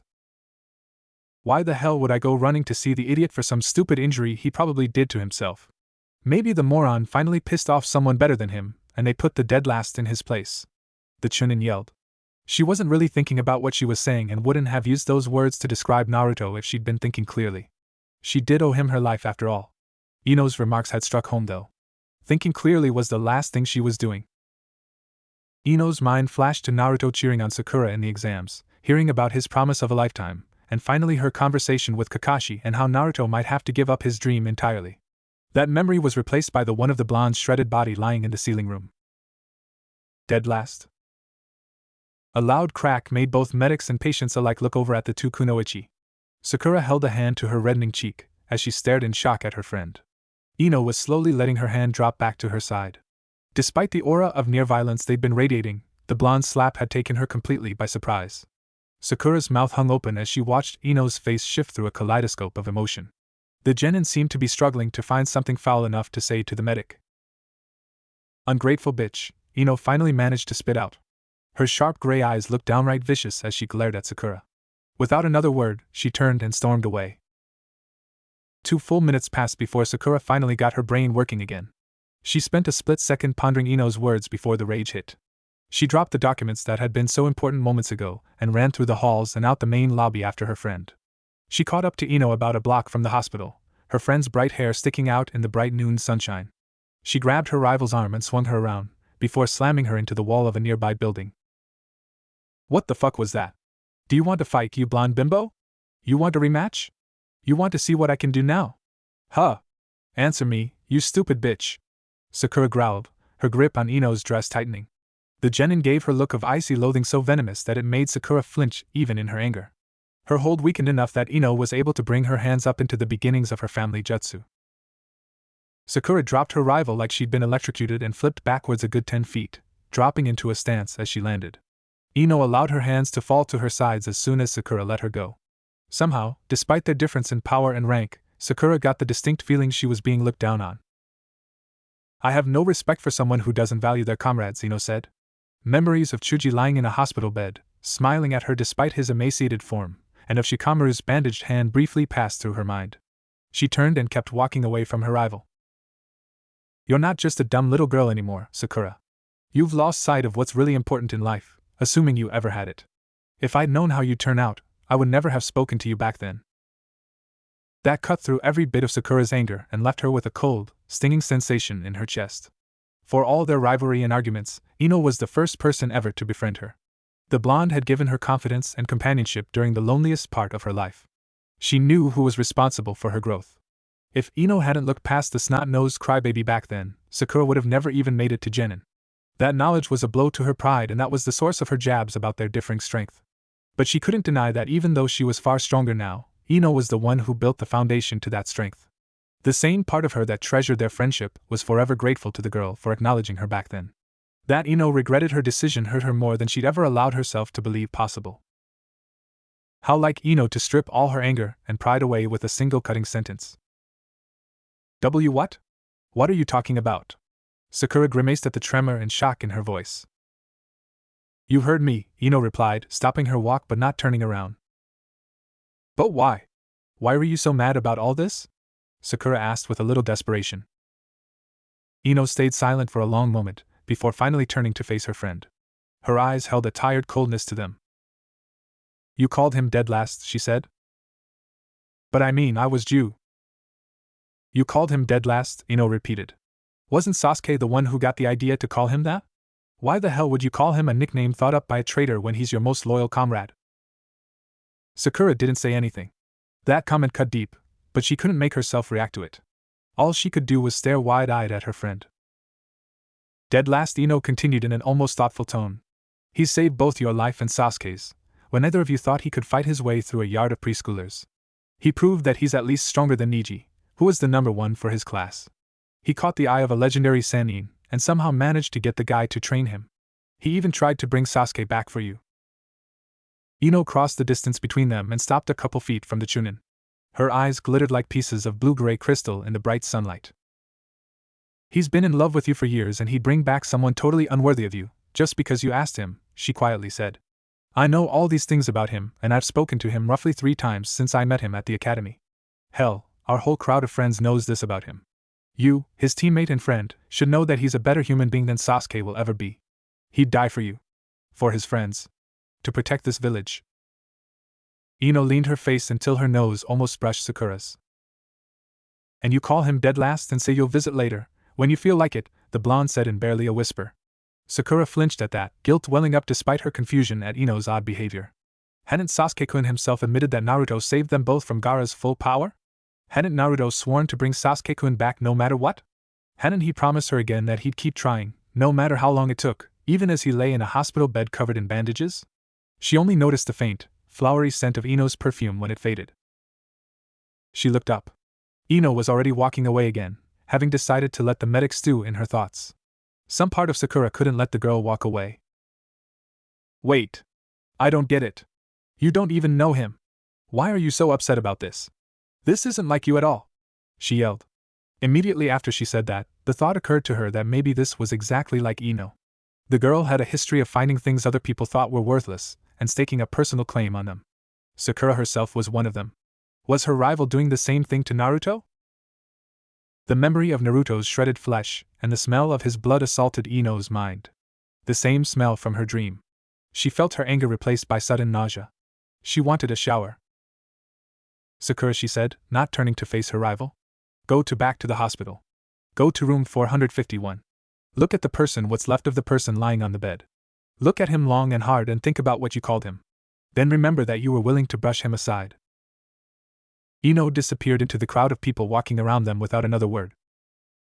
Sakura was left with a sinking feeling of dread. What's left of him? Kakashi awoke from his peaceful doze when he felt a foreign chakra enter the room. With his chakra depleted, it was all he'd been able to do to resist finding an empty room and curling up in a bed for a day or two. The thought of what Ino would do to him if she found him like that had sent a shiver of terror up his spine. He had settled for using the reclining function of the chair next to Naruto's bed. Tsunade had been redirecting extra funds to the hospital since her inauguration, and it really showed in the revamped hospital. Naruto's room was large enough for 3 beds. A large window ran parallel to his bed, and there were a couple of these reclining chairs spread across the room. There was even a small couch underneath the window. Yes, Tsunade took her patients seriously, though most of this was probably for the comfort of anxious visitors. Kakashi shrugged at thoughts of the room's comfortable decor and focused his eye on the visitor. Yumino Irika stood in front of him, staring at the bandage-swathed form of his young friend. The Hokage must have thought to tell him the bad news. The scarred Chunin looked far older than his young years as he slowly crossed the room and set a small card on the table next to the bed. A small drawing of a bowl of ramen decorated the front of the gift. Looking down at the boy, he gently ruffled what little of the blonde's hair that was exposed. How bad is it? He asked, not taking his attention off Naruto. Kakashi sighed and slowly gave the Chunin the list of injuries Naruto had suffered. Through it all, the man's expression never changed. It was only the way his eyes twitched every time Kakashi described an injury that his thoughts were betrayed. Who did this? He asked when Kakashi trailed off. There was a boiling rage in the man's eyes that would have made the copy Nin flinch had it been directed at him. I can't tell you, Kakashi replied. His voice sounded honestly remorseful, as opposed to their argument before the Chunin exam almost 2 years ago. Can't or won't, Jounin? Irika coldly replied. Can't, Chunin, and wouldn't even if I could, Kakashi answered evenly, giving the Chunin a firm stare. Hokage-sama ordered this to be kept quiet, and even if she hadn't, you wouldn't want to go hunting these people. I think Naruto would want you here with him when he wakes up and not lying dead in the woods somewhere. Irika's anger had been growing until the copy Nin mentioned Naruto. That popped his rising fury like a balloon. No, he wouldn't go and get himself killed over this. Naruto would rip him a new one if he died though. Mentioning the Hokage made his mind click to something else. His injuries, the Hokage wasn't able to do anything? The dark-haired man asked. No, Kakashi replied, shaking his head. His visible eye was rather mournful. Even she was hard-pressed just to save his life. We're hoping his tenant may be able to repair him in the long term, but Godame-sama said that it'll be a long time before it can even get started. His inner coils are really messed up right now. A Hyuga would be hard-pressed to do worse. His tenna, I see, Irika said. The fox. So, it can do something for him? Naruto's healing is normally off the scale. Just one of the abilities he gets from his tenant, the copy Nin informed. He wasn't surprised Irika knew nothing about what the Kyuubi's powers did for Naruto. It was likely an uncomfortable subject for both ninjas. Naruto's injuries are a result of certain individuals tampering with the seal. His guest can't control chakra in Naruto's body, so the healing factor is severely limited. Hokage-sama is still hopeful though. It's doubtful the resident will allow its only line of defense to weaken unless it has no choice. Irika nodded, his eyes downcast. That blasted demon was the very definition of mixed blessing. A long silence stretched out between them, with Kakashi allowing his mind to wander and the teacher staring at his former student. After a few minutes, the Chunin gave Naruto one last hair ruffle and walked to the door. The copy Nin watched his movements with surprise. You're leaving? Kakashi asked, a slight note of surprise in his voice. Irika glared at him. Not by choice, the Chunin said with gritted teeth. Why did it always feel like the great copy ninja Kakashi was looking down on him in some way? I have a mission out in Wind Country that I have to leave for in 20 minutes. Unlike you, my name doesn't carry much weight with the Hokage and I still have to go on it, though she was kind enough to delay the mission by an hour so I could visit Naruto. Kakashi held his hands up in a placating manner. Easy. I'm sorry, I didn't mean it like that. I just thought you'd have to be dragged kicking and screaming away from him, the tall man said. Some of Irika's anger deflated, but there were still a few embers burning. Like I said, I don't have any choice. I shouldn't even be doing it, but there's no Jounin available, he grumbled. Really? What rank is it? Kakashi asked, his curiosity growing. A rank. I'm going with a team to assassinate a missing Nin who's been making trouble. The San's almost as hard up for ninjas as we are, and the Kazakage asked this as a personal favor of Godame-sama. Seems like this guy's running amok in outlying wind villages killing civilians and such, Irika replied. The mission wasn't classified, so it wasn't like he couldn't tell Kakashi. You have backup? The Kapinin asked, a slight note of concern in his voice. It wasn't that he doubted Irika's abilities, but taking on an A-rank criminal by himself was just foolhardy. The schoolteacher made a half grin. 2 Jounins and a Hunter-nin. They're the ones that wanted an extra man in case something went wrong. This guy's supposed to have some bizarre and powerful bloodline, but we should be able to handle it. There was a hint of pride in Irika's voice. It wasn't often he went on a ranks, and he usually looked forward to them, although this one couldn't have come at a worse time. The Hokage had mentioned that of the Chunin available, the ANBU had specifically asked for him. It wasn't in him to disappoint someone's confidence in his abilities, but he was a little curious about why they picked a schoolteacher of all people. Be careful, regardless. Bloodline limits are unpredictable, and who knows what other tricks he may have, Kakashi said seriously, a lifetime of experience reinforcing his words. I'd offer to take over for you, but I err. What? Irika asked. It'd almost be worth the humiliation of Kakashi replacing him if it meant he'd be able to watch over Naruto. I sorta can't move, Kakashi replied with a near-visible heart popping up by his head. Irika nearly face-vaulted at the Jounin's sunny expression. What have you done to yourself now? The Chunin asked sarcastically. Kakashi's cheerful eye smile didn't even twitch at the tone. I burned all my chakra using the Sharingan, and a jutsu I haven't mastered, the Jounin replied. Irika had the urge to whack the Kapinin over the head like one of his students. What the hell's wrong with you? You're a Jounin for Kami's sake. You're supposed to know your limits. Moron. Irika roared, his teacher mentality coming to bear. Kakashi stared at him for a moment, before snapping his fingers. You were Ino-san's teacher, weren't you? The Kapinin replied. Yeah, how could you tell? Irika replied blankly. Kakashi's sweat dropped. Never mind. Irika got a downright evil look on his face. Oh ho. So Ino's been here? And you can't move, huh? The great copycat Kakashi is totally helpless while Yamanaka Ino is hanging around. Kakashi felt a shiver of fear at the man's wicked expression. Why, oh why, did he taunt the Chunin during the pre-exams 2 years ago? I think I'll be going now, got that mission and all. I'll see you later, maybe you'll even be alive. With that, Irika walked out the door. His cheerful whistling was a stark contrast to the psychotic grin on his face. Kakashi was left to wonder why a man was so happy to face an A-rank missing nin instead of being defenseless near Ino. He promptly shut that thought out of his mind, an image of the blonde girl's rage-filled face thoroughly reminding him of why he had never gotten married. Well, it's not like a thin girl like her could do much to a high-level jounin like himself, right? Right. He still made sure his favorite copy of Ika was well hidden in his side pouch before going back to sleep. Ino grumbled something rather foul and shifted the weight in her arms. When she'd gotten home, her parents were waiting and they'd gotten into a long argument. They were understandably pissed off that she had disappeared without opening the shop and had left the door open, all while a gigantic toad was running around the city. Wanting to hurry back to the hospital, she'd done the typical teenager routine and stormed into her room while yelling at the top of her considerable lungs. They'd left her alone long enough for her to take a shower, swipe some flowers, and sneak back out. She really didn't want to run into Sakura again today, but if she wanted Naruto to have some flowers in his room, she'd have to risk it. The idiot had better appreciate it. Stupid parents. Stupid Sakura. Stupid evil assassins who pick on hyper-blonde fuzz balls, Ino muttered, running a little low on things to complain about. Stupid long walk to the hospital. Hello, Ino-san. A cheerful voice called, breaking through her dark thoughts. Oh, hello, Lee-san, Ino politely said as she looked up. The boy dodged his way through the crowd towards her, smiling quite happily.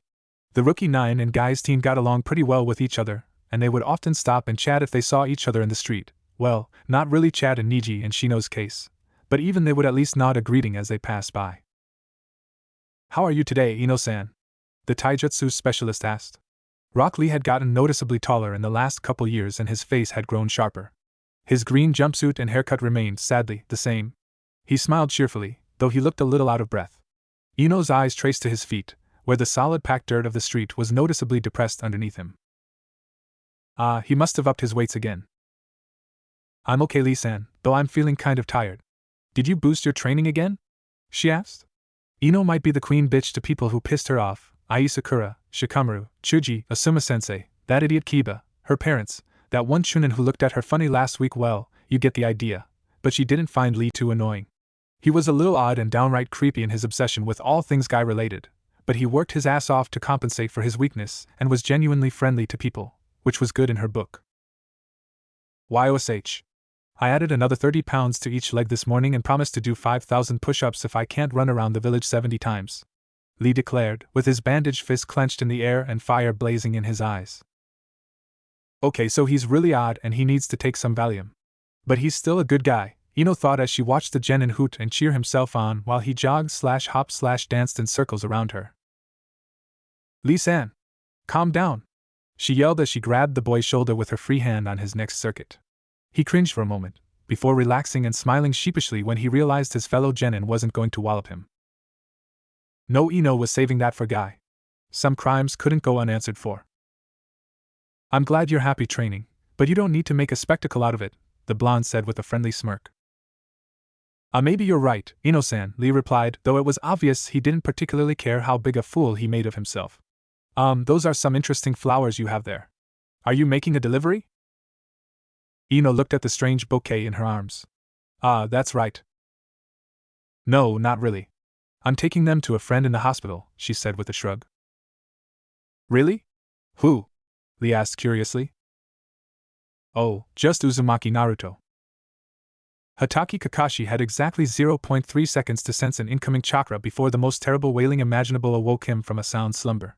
He raised his forehead protector from his normal eye and took in the sight of Guy's student Rock Lee blubbering incoherently over Naruto's comatose body while Ino stood in the doorway watching in semi-stunned bemusement. The girl looked like she'd been dragged halfway to the hospital by a lunatic.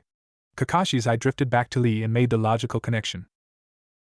Guy, if you don't want to have children, I respect that, but that doesn't give you the right to run around Konoha mutating innocent children into evil clones of yourself. Ino tried to straighten her messy hair out while glaring at the hysterical boy. She gave up when she realized Lee wouldn't notice her even if she was waving around a neon sign that said Kakashi rules. Guy drools, while screaming at the top of her lungs. The genin sighed and walked towards Kakashi's side of the room.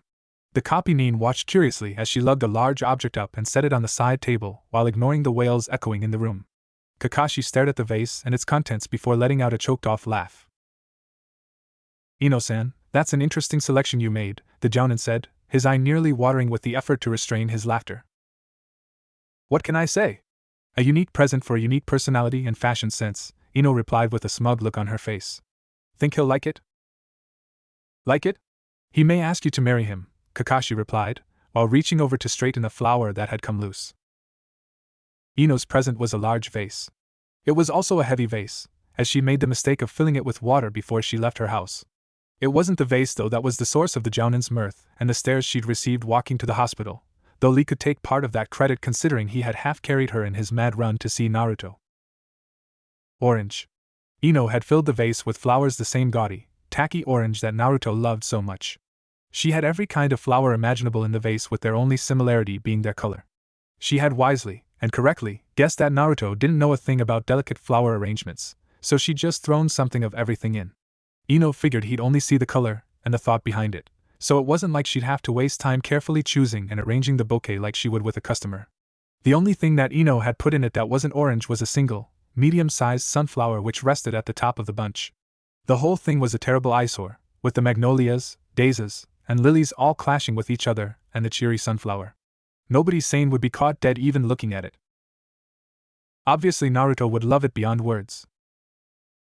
He might, but I'm not sure I could marry someone with such an awful taste in clothes, Ino replied, swatting Kakashi's hand away from the vase as she did some last-minute arrangements. She turned to take a look at Naruto and saw Lee still crying into the boy's bandaged chest. Sweat drops appeared on both genin and jounin's heads. Lee-san. Lee-san. Lee!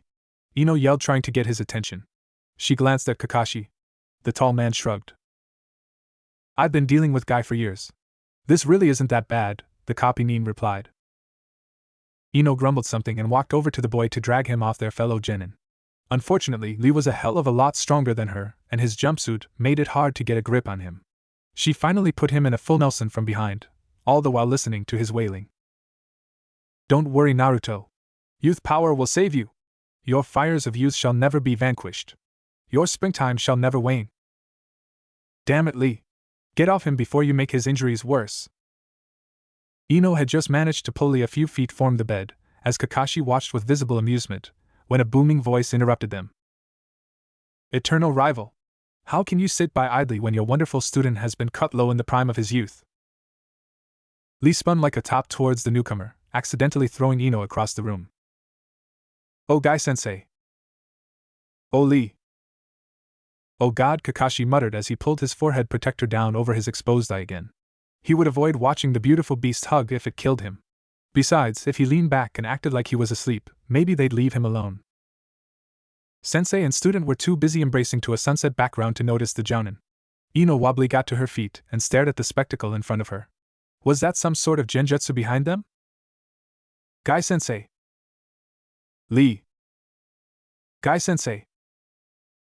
Dash! If you say that one more time, the ANB will never find your bodies, Ino growled, the malevolent fire in her eyes not related to youth power in any way. The sunset background shattered with the sound of a record being scratched. Lee and Guy separated and coughed nervously, while avoiding eye contact with the sharp-tongued blonde in front of them. I wish I could copy that, Kakashi commented as he raised his protector long enough to look at the rare phenomenon of Guy being quiet. Ino only humphed and crossed her arms. So he's really that bad, huh? Lee quietly said. Ino nodded, briefly glancing over to where Kakashi was involved in a low-voiced conversation with Guy. Both genins were sitting on the couch, occasionally looking at the subject of their conversation. It seems like he won't be able to fight or do anything again. Not even the Hokage can heal him, she replied sadly. Lee muttered, his head downcast. He felt for Naruto, he really did. The cold despair he'd experienced when Tsunade-sama had told him he'd have to give up being a shinobi wasn't something he'd wish on anyone, let alone the hyper-blonde who'd cheered for him. Well, if Naruto believed in him when his future was uncertain, then he'd do the same in return. Besides, he'd never known anyone who could get up after being beaten down so often like the fuzzy-haired genin. It was just a matter of time. Ino didn't look too convinced when he voiced his opinion to her. Yeah, but he doesn't have any muscles left. Even if he does get better, he's set back years. You think he can really recover from that? She asked skeptically. Of course. You should have seen him after his fight with Sasuke. He bounced back from that and he'll bounce back from this. He's at least as tough as me and I made a full recovery, so don't worry too much about it, Ino-san, Lee replied, giving a more subdued version of his nice guy pose. Ino smiled without any sarcasm at the boy. Maybe she'd take back most of the nasty mental comments she'd made about him earlier. Of course, then he had to go and ruin the mood. And if Naruto doesn't make a full recovery, then I'll do 10,000 push-ups while standing on my hands. 5 for me and an extra 5 for him, Lee declared. Yosh! And if Lee can't do 10,000 handstand push-ups, then I'll run to the hidden sand and back in 2 days, Guy said, jumping to his feet. A large sweat drop appeared at the side of Kakashi's head as he tried to convince himself that he didn't know this man. And if Guy-sensei can't make the run in time, I'll carve Naruto's face on the Hokage monument, Lee yelled, also jumping to his feet and clenching his fist in triumph. Ino covered her face with her hands. And if Lee is arrested by the ANBU before he can finish, I'll break him out of jail with a boulder tied to my back, Guy announced. Guy-sensei. Lee. Kami-sama, Ino muttered. Ino stretched out on the couch in Naruto's hospital room, idly reading a scroll she had picked up from her house earlier. It wasn't very late in the day, still only around 3 or 4, so she didn't feel like going home yet. Guy had mentioned that Tsunade would drop by again early in the evening to do a checkup and Ino wanted to be present and asked the legendary medic some questions. She glanced up at the clock, then to Naruto's still form, and over to Kakashi silently snoozing in his chair. The only sound was the rustle of paper and the light beeping of the heart monitor. Ino thought, savoring the absence of the bowl cuts. Lee had wanted to stay, but Kakashi had suggested that he go and alert the rest of their circle to Naruto's present condition. The boy had taken that as a personal quest and rushed from the room in search of the assorted genin and chunin. Some of them were probably on missions right now, so it would be a while before he returned. Guy also had a mission that he'd held up because he'd taken off when he heard the news, and he'd vacated soon after his prize student left. In the blessed silence that followed their absence, Kakashi had dozed off again. He did wake up long enough to thank Ino when she scrounged up another crutch for him, but he was out again before she even sat back down on the couch. Chakra depletion is nothing to laugh at, the blonde thought. She really didn't know, having never totally burned herself out of chakra. Then again, she was usually cautious about it since she lacked the large reserves that people like Naruto seemed to have in spades. Well, who knew what long-term damage had been done to him? Anyways, after seeing Kakashi's exhaustion and the effects it had on him, Ino had been curious enough to dig up a couple of her old scrolls from her academy days. She had done well on the exams, but some of the basic knowledge had slipped over the years as an active genin. She figured refreshing her memory might help her find her niche. Her near fight earlier with her rival had rubbed at least one point in. She was weaker than everyone else, and it was about damn time she did something about. Ino envied Sakura and the other chunins not only for their superior strength and rank, but also because each of them seemed to have something that felt right. Each had a certain style, or a combination of abilities and knowledge that fit them perfectly. Sakura had her medical skills and a good talent in genjutsu, Niji had the Byakugan and all the Hyuga techniques, Hinata also bore the Hyuga bloodline and had medical talent as well, Tenten had her weapons, that Shino guy could do all sorts of things with his bugs, hell her own teammate Shikamaru had his family's jutsu and his powerful mind, and her other teammate Chuji had all of his family's skills to work with. Even among those still genin, everyone had something that they did well and suited them. Kiba had his dual style of fighting with his dog, Lee knew more advanced taijutsu than I often jounins, and even the traitor Sasuke had the Sharingan. The only person who didn't have a specialization besides Ino was Naruto. He didn't excel in taijutsu or genjutsu, nor did he know many ninjutsu, though what ninjutsu he did know were very powerful. Then again, that also seemed to suit him. Naruto held no specialization, so he played the wild card role very well. His main skill, the Kage Bunshin, granted him incredible adaptability, and let him go anywhere he needed to in a fight. He had his niche. Ino still didn't have hers. Looking over her scroll and the generalized paths to take as a shinobi, Ino still couldn't find something to suit her. Her family's jutsu was only useful in conjunction with the Nara and Akimichi techniques. Not only did that limit her in a one-on-one fight or a solo mission, but she had never worked well with Shikamaru and Chuji to begin with. Even those two, despite being best friends, didn't work seamlessly together. Part of the problem was that their team had been forced together by their parents, who had all been on the same team in their genin days. Though the Ino Shikacho formation had worked exceptionally for them, it hadn't served their children very well. So her family's skill was a bust. Well, the Shintenshin was out, though there might be more that she'd yet to learn. Her father had an incredibly powerful jutsu that let him take over enemy minds from a distance, but he had yet to teach it to her, much to her annoyance. Whenever she asked, he always made up some excuse and changed the topic. Still, there might be more that even he didn't know. Ino had a strange feeling there was far more to her family than just a couple abilities, but her father had never mentioned it nor had he demonstrated any other mental skill.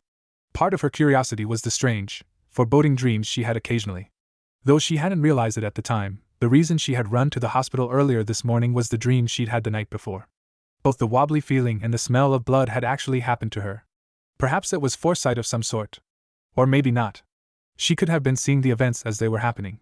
Naruto would have been attacked sometime while she was asleep after all. What if she could develop her family skill into a full-blown bloodline limit? But what could Ino use it with? It's all well and good to be able to brag you have a bloodline, but unless you had other skills to back it up, the limit would be useless. The Byakugan was just a built-in telescope without the Hyuga fighting style to back it. Hell, even the Sharingan couldn't actually teach you how to fight, no matter how many skills you copied. So what could she merge with a potential psychic ability? Well, using the limit with ninjutsu wouldn't really be helpful unless you were countering your opponent. Taijutsu, well, on the surface it didn't seem like it would mesh well, but if you could somehow read your opponent's mind and anticipate their next move, you could dominate an enemy, even if they were stronger than you. Although taijutsu wasn't much good if your body lacked the talent for it. Ino ruefully looked at her thin arms and legs. What good was sensing your opponent's next move if you couldn't move fast enough to dodge it? Even if she was psychic, it wouldn't do a thing against someone like Lee. That left either ninja tools or genjutsu.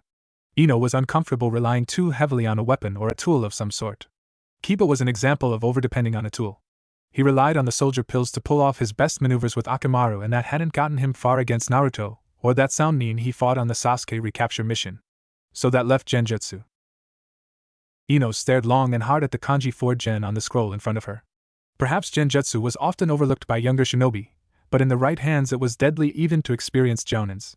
Granted, that was usually only if someone was caught by the illusion. A psychic ability might be able to entrap an opponent with ease and make the illusion itself far more intense. It would also be a total bitch to break out of. Yes, that felt right. Ino stood and quietly walked to the cabinets on the far side of the room. It took a little while, but she managed to find a thin brush and an inkwell to use. The genin glanced at Kakashi, who apparently slept with both eyes covered. The Jounin hadn't even flinched when past him.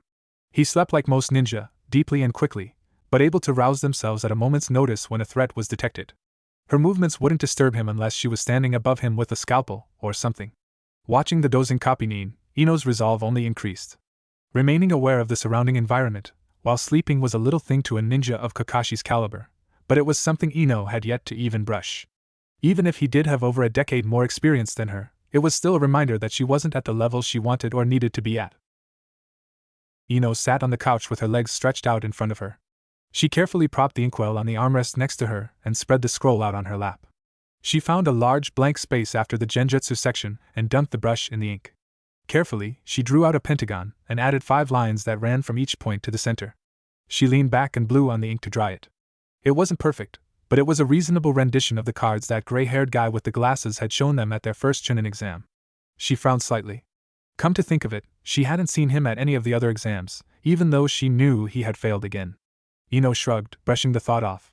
It wasn't her business if Four Eyes quit being a ninja. She hadn't even bothered to learn his name. Like Four Eyes cards, she put a careful kanji mark outside each point: nin, gen, tai, tool, and blood. First, of course, was the genjutsu specialty she wanted to develop. She shaded the gen point all the way. Even if she never became a genjutsu master, it was good to have a high goal to work towards.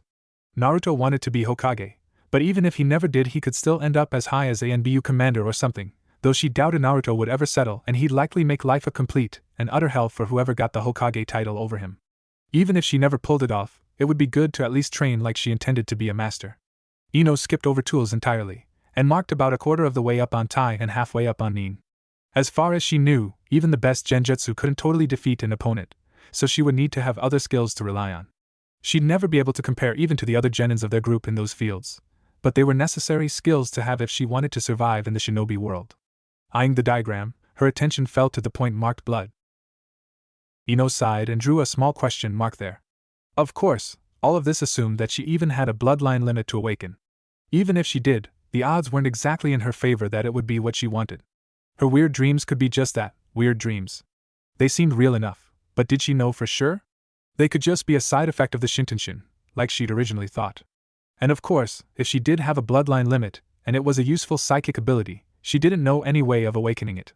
It was unlikely that she'd just be walking along one day and have blazed to life in her head. Ino set the brush and inkwell on the floor and leaned back further on the couch. What on earth could she do to awaken a bloodline? If she was honest with herself, any limit would be welcome, even if it wasn't one she expected. Who could she ask? The Nara and Akimichi clans had family styles of fighting, but they weren't bloodlines, so she couldn't ask Shikamaru and Chuji's dads for help. Her own father was the same scenario, and she wasn't really close enough to him anyways. The Aburane clan had a bloodline, but it was more like a permanent summoning contract than a limit. The Hyuga clan was a good choice, except none of the members had to actually awaken the Byakugan. They all had it, at least to a certain degree. Now the Uchiha clan might have been helpful as the Sharingan needed to be activated. She knew that much from her Sasuke fangirl days, except the whole lot of them were either dead or traitors. But speaking of the Sharingan, Ino looked up at the snoozing Kakashi. She weighed the pros and cons of bothering him about this. Despite his lazy attitude, the copy-nin was a busy man normally. Their shared concern over Naruto was the only real connection they had to each other. Ino already had a sensei, even if he sucked at teaching, and Kakashi had other things to attend to. It really wasn't her place to impose on the man. Although as long as he was down with chakra depletion, he probably wouldn't mind answering a few questions about bloodlines. Maybe she could even weasel out how he got the Sharingan without being an Uchiha. Well, she'd save that for after he answered her questions, in case it was a sensitive subject, which it probably was considering he'd never told anyone about it. For now the genin would let him sleep though. The man was exhausted after all, and it would be pretty rude of her to wake him up. She didn't want to piss him off and never get her questions answered. Nah, she'd bug Kakashi about it later. Setting her scroll to one side, Ino stood and stretched her back. Looking around the spacey room, the genin idly noted that Tsunade was doing something nice with Konoha's medical program. The room was large, at least 20 by 15 feet, and was well stocked with the usual set of counters, cupboards, sink, and large bathroom, for a hospital anyways. A large window ran the length of Naruto's bed, and he would have great view of the trees outside whenever he got around to waking up. Naruto's actual bed was one of those fancy mechanical things that could raise, lower, and change shape with the push of a button. It was currently in a slightly raised position, so the boy looked like he was reclining. There was the couch she'd been sitting on, which she discovered was actually a small fold-out bed when she dropped her scroll in between the cushions earlier, and also several lightweight, reclining chairs that looked cheap, but seemed to be pretty comfortable. Kakashi's steady slumber implied a moderate level of comfort, at least. There were even a few tasteful modern lamps scattered about that could be used instead of the harsher fluorescent lights. All in all, pretty nice for an IC room. Although, she had yet to see a single nurse come in. Didn't someone so heavily injured need to have constant supervision? The boy had nearly died about 12 hours ago. If she was on the nursing staff, she'd be pretty damn worried about his status. A frown marred her pretty features as Ino walked to the side of Naruto's bed closest to the window. Damn, what little she could see of his face was white as his hospital sheet. The boy was pale and sweaty, as though suffering a fever. Naruto's face twitched slightly, a faint grimace of pain apparent even through his bandages. Without realizing what she was doing, Ino reached out and brushed at the tufts of hair that stuck out from the gauze strips. The texture surprised her as her fingers ran through the blonde mess. Fuzzball indeed. The golden blonde strands felt fuzzy and soft, yet had a subtle coarseness to them. It was oddly familiar yet weird, like it shouldn't be on a human. What the heck did it remind her of? A memory came to her, one of a young cat that she'd brought home once. The kitten's fur had been soft and coarse at the same time, similar to Naruto's, though his felt far less downy. For Naruto's hair felt like soft animal fur. How strange. The genin gently rubbed a tuft between her thumb and forefinger, liking the feel of it. Though, it did annoy her that a boy had better hair than hers naturally, when she used half a dozen products on her own lemon blonde locks at home. It suddenly occurred to Ino that she was standing over a near stranger's bed playing with his hair and anyone could walk in the door. Or worse, Kakashi could wake up. Ino withdrew her hand with a sigh. Not really wanting to sit back down, the genin settled for leaning against the plastic rail on the side of the bed. What the hell was she doing? Why was she even here? I don't even know you, the genin thought, staring at the unconscious boy's face. Why the hell do I even care? I made a fool of myself running around today, fought with my parents and my best friend, and had to deal with the creepy bowl-cut squad all because you decided to come back to town. The dream had spurred Ino into chasing after Naruto the first time. She'd waited 3 hours because she had to know if he'd live after seeing how terrible his injuries were. She could have left after leaving Kakashi here as his former sensei/current guard, but why didn't she? Why did she get him flowers that she knew he would love? Why did she even come back at all? Dead last? Damn, that might be it. Sakura had managed to set that part of Ino's personality off. It burned like hell to see the medic brush off a teammate like he was a mere acquaintance rather than a comrade that had always stood by her. Ino had her problems with Shikamaru and Shuji, but one thing they always did was stick with each other. They might not work well together, and they might argue all the time, but they always cared about each other. Even when she thought Shikamaru was a useless bum and Shuji a fat idiot, she never turned her back on them if they were in trouble. To see Sakura act like that, well, it made her furious to see her dismiss a comrade. It just wasn't right to blow off someone who'd saved your life. Sakura would have run people over in her rush to see Sasuke, even after all the shit he put the rookie 9 through. And people thought Ino was the shallow one. The genin sighed out loud, relaxing her suddenly clenched hands. Sakura. Perhaps Sakura herself was part of this little riddle. All her life Ino found things other people ignored or dismissed as useless, cleaned them up, and showed them off. Maybe it was a rebellion from being her parents' little girl, or maybe she just liked showing people up. Whatever the reason, every now and then she'd bring home another piece of junk, as her mother called it, and spend weeks fiddling with it. Broken toys, ripped up old scrolls, rusty kunai, stray cats and dogs, though her parents always took those to the Inuzuka vet office/pound after she brought them home, you name it, she found it and fixed it. Strangely, almost everything that caught her eye turned out to be a diamond in the rough. One dog she brought home turned out to be a rare pedigree after she'd given it a bath. Kiba's mother had even paid her a decent fee for the animal when her parents made her give it up. A scroll she cleaned and patched up turned out to have part of a forgotten taijutsu style on it. It wasn't useful to her, but she'd shown it to Irika-sensei and he'd been delighted. He had taken her to show it to the Sandame himself, and the kind old man had been so impressed with the repair job that he asked her to seriously consider restoration as a side job in the future. The only part of her hobby that she disliked was that almost everything she'd ever fixed up wound up with someone else, either through her parents or because someone else would make better use of it. She wasn't allowed to keep the stray animals, the kunai and scrolls went to other ninja, and the other odds and ends were usually given to her friends. She had finally tried to break the cycle when she met Sakura. Sakura she'd been Ino's gamble. Just once she had wanted something for herself. The skills she learned at school and from her parents were nice, but they were given to her. Birthday presents, odd gifts, love letters and Valentine's stuff was just handed to her. Ino had kept looking for something she could play a part in making and keep that for herself.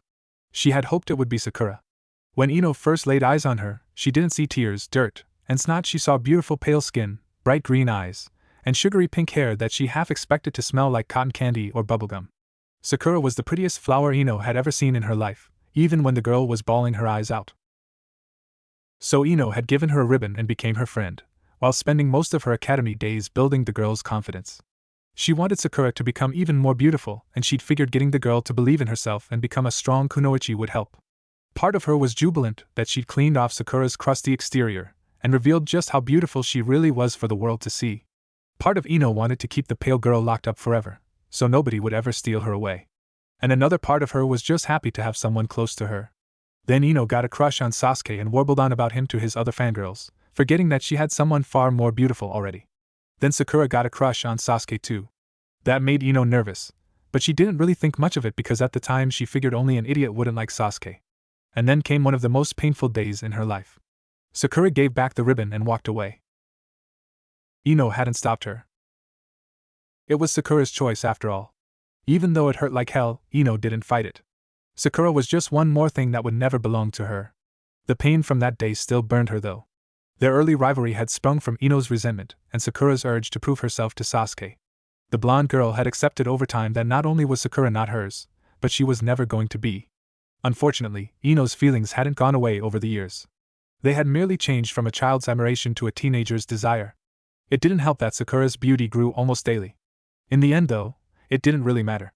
Sakura had walked away from her, and she seriously doubted the girl would suddenly drop to her knees in front of her and declare her undying love. And if Ino was honest with herself, she could admit that it was probably for the best. Sakura could be a real bitch sometimes, and having two in the same relationship was just asking for trouble.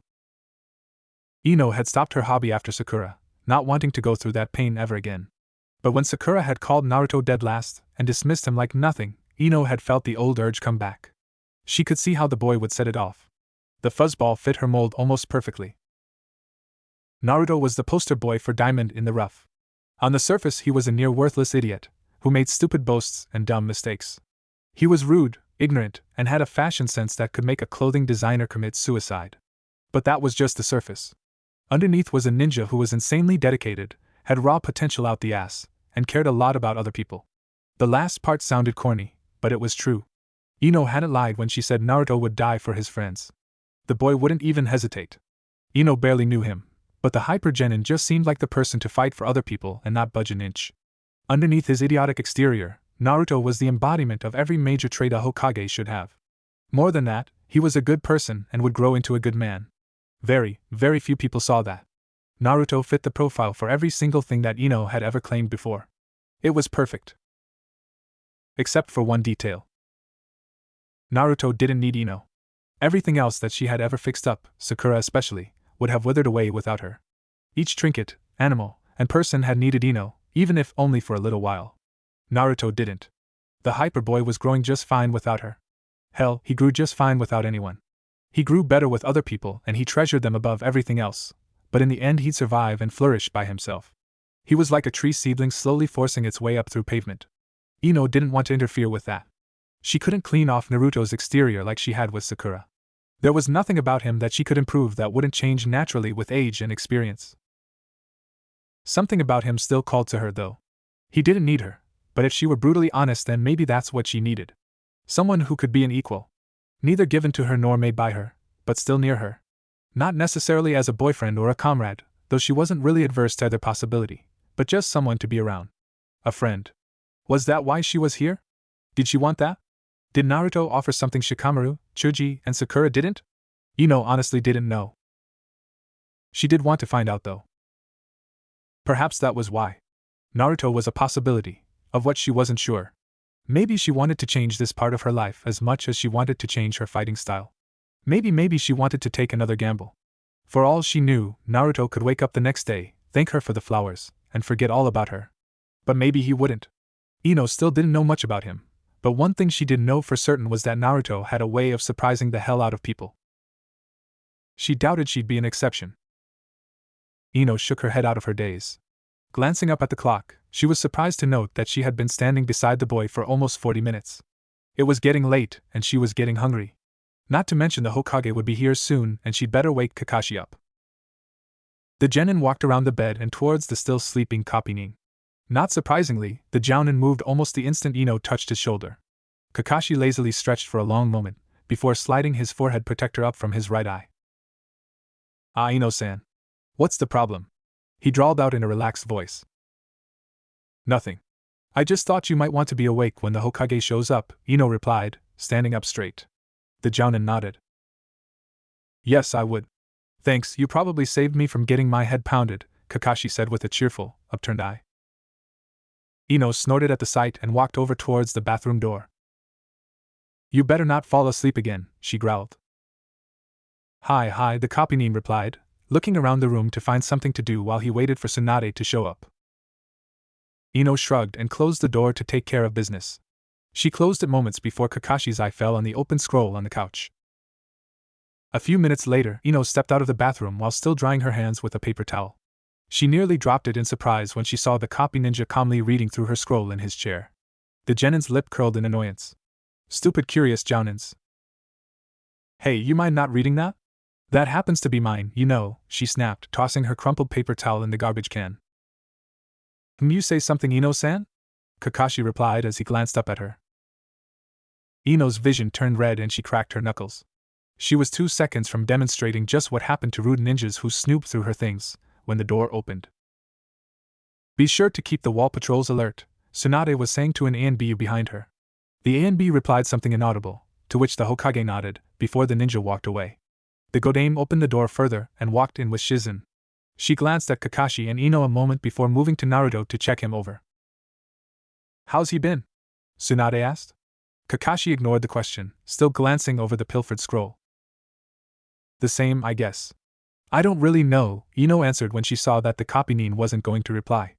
Tsunade's hands glowed as she ran a diagnostic jutsu over Naruto's prone form. "Did the nurses mention anything?" she asked, not really expecting a change in the boy's condition so soon. What nurses?" the genin asked, not really sure how to answer. "The ones that came in every 20 minutes, Tsunade said, looking up at the girl with a hint of annoyance on her face. Ino glanced over to Kakashi a moment, before looking back at the Godame. She cautiously answered, "Hokage-sama, no one's come in here all day except for Lee-san and Gai-sensei." "What?" the Sannin asked, rather incredulously. She gave Kakashi a sharp look. "Is this true?" "No one's been in here aside from myself, Ino-san, and those two," the Kapinin lazily answered. He had taken out a small brush, and was writing something on the scroll. He had yet to look up at anyone in the room. Tsunade stared at him for a moment, before storming over to the foot of the bed. It moved a couple feet to the side as she forcefully ripped the chart off of it. She glared at it, and flipped through several pages. Finally she tore the pages off the metal backing and shoved them into one of her robe's large pockets. "I'll be dealing with this soon," the Godame growled, looking every bit the legendary Sannin infamous for her temper. Shizen gave a little shudder at the thought of what was in store for the nurses who deliberately ignored the Kyuubi vessel. Despite the cold shiver crawling up her spine, the dark-haired medic found very little sympathy for such unprofessional conduct. Social stigma had no place in a hospital, especially in an IC ward. Hokage-sama?" Ino asked hesitantly. Now she knew why Sakura looked like a nervous wreck after some training sessions. "Yes?"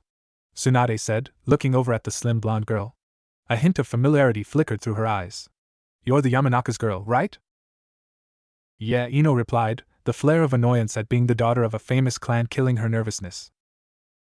"What is it?" the Hokage asked, moving over to the monitoring machines next to the bed.